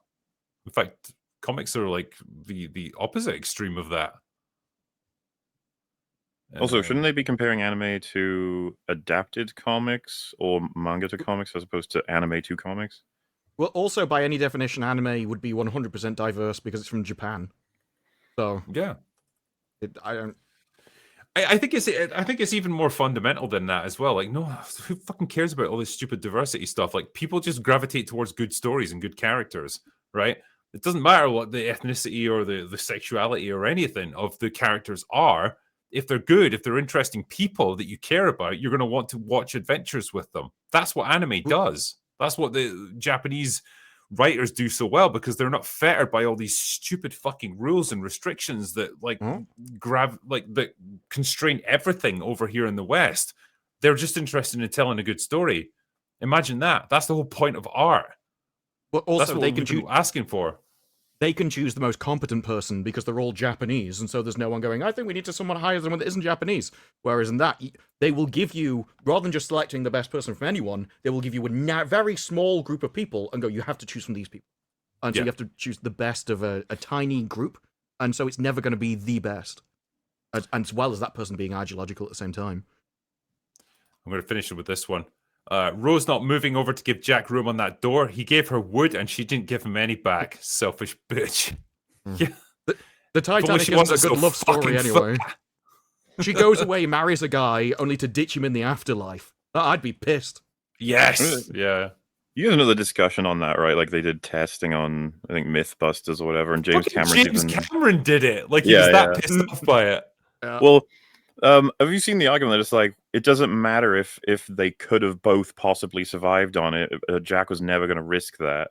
It's like, I mean, I'd risk it. I think I'd risk it. It's like I love you, Rose, and all that, but I don't want to fucking die here. Like, how about we both get up on this door? I just like the idea that Rose says, like, better not come up, Jack. Like, we might both drown. It's like, yeah, but we might both live. Did you ever see? I don't. This is probably before your time, but like French and Saunders did a parody of Titanic, and it's like it gets to that same bit at the end of it. It's like, are you sure there's no room for me? And it's like a fucking like living room sized chunk of door. That she's like, no, I like to put my feet up.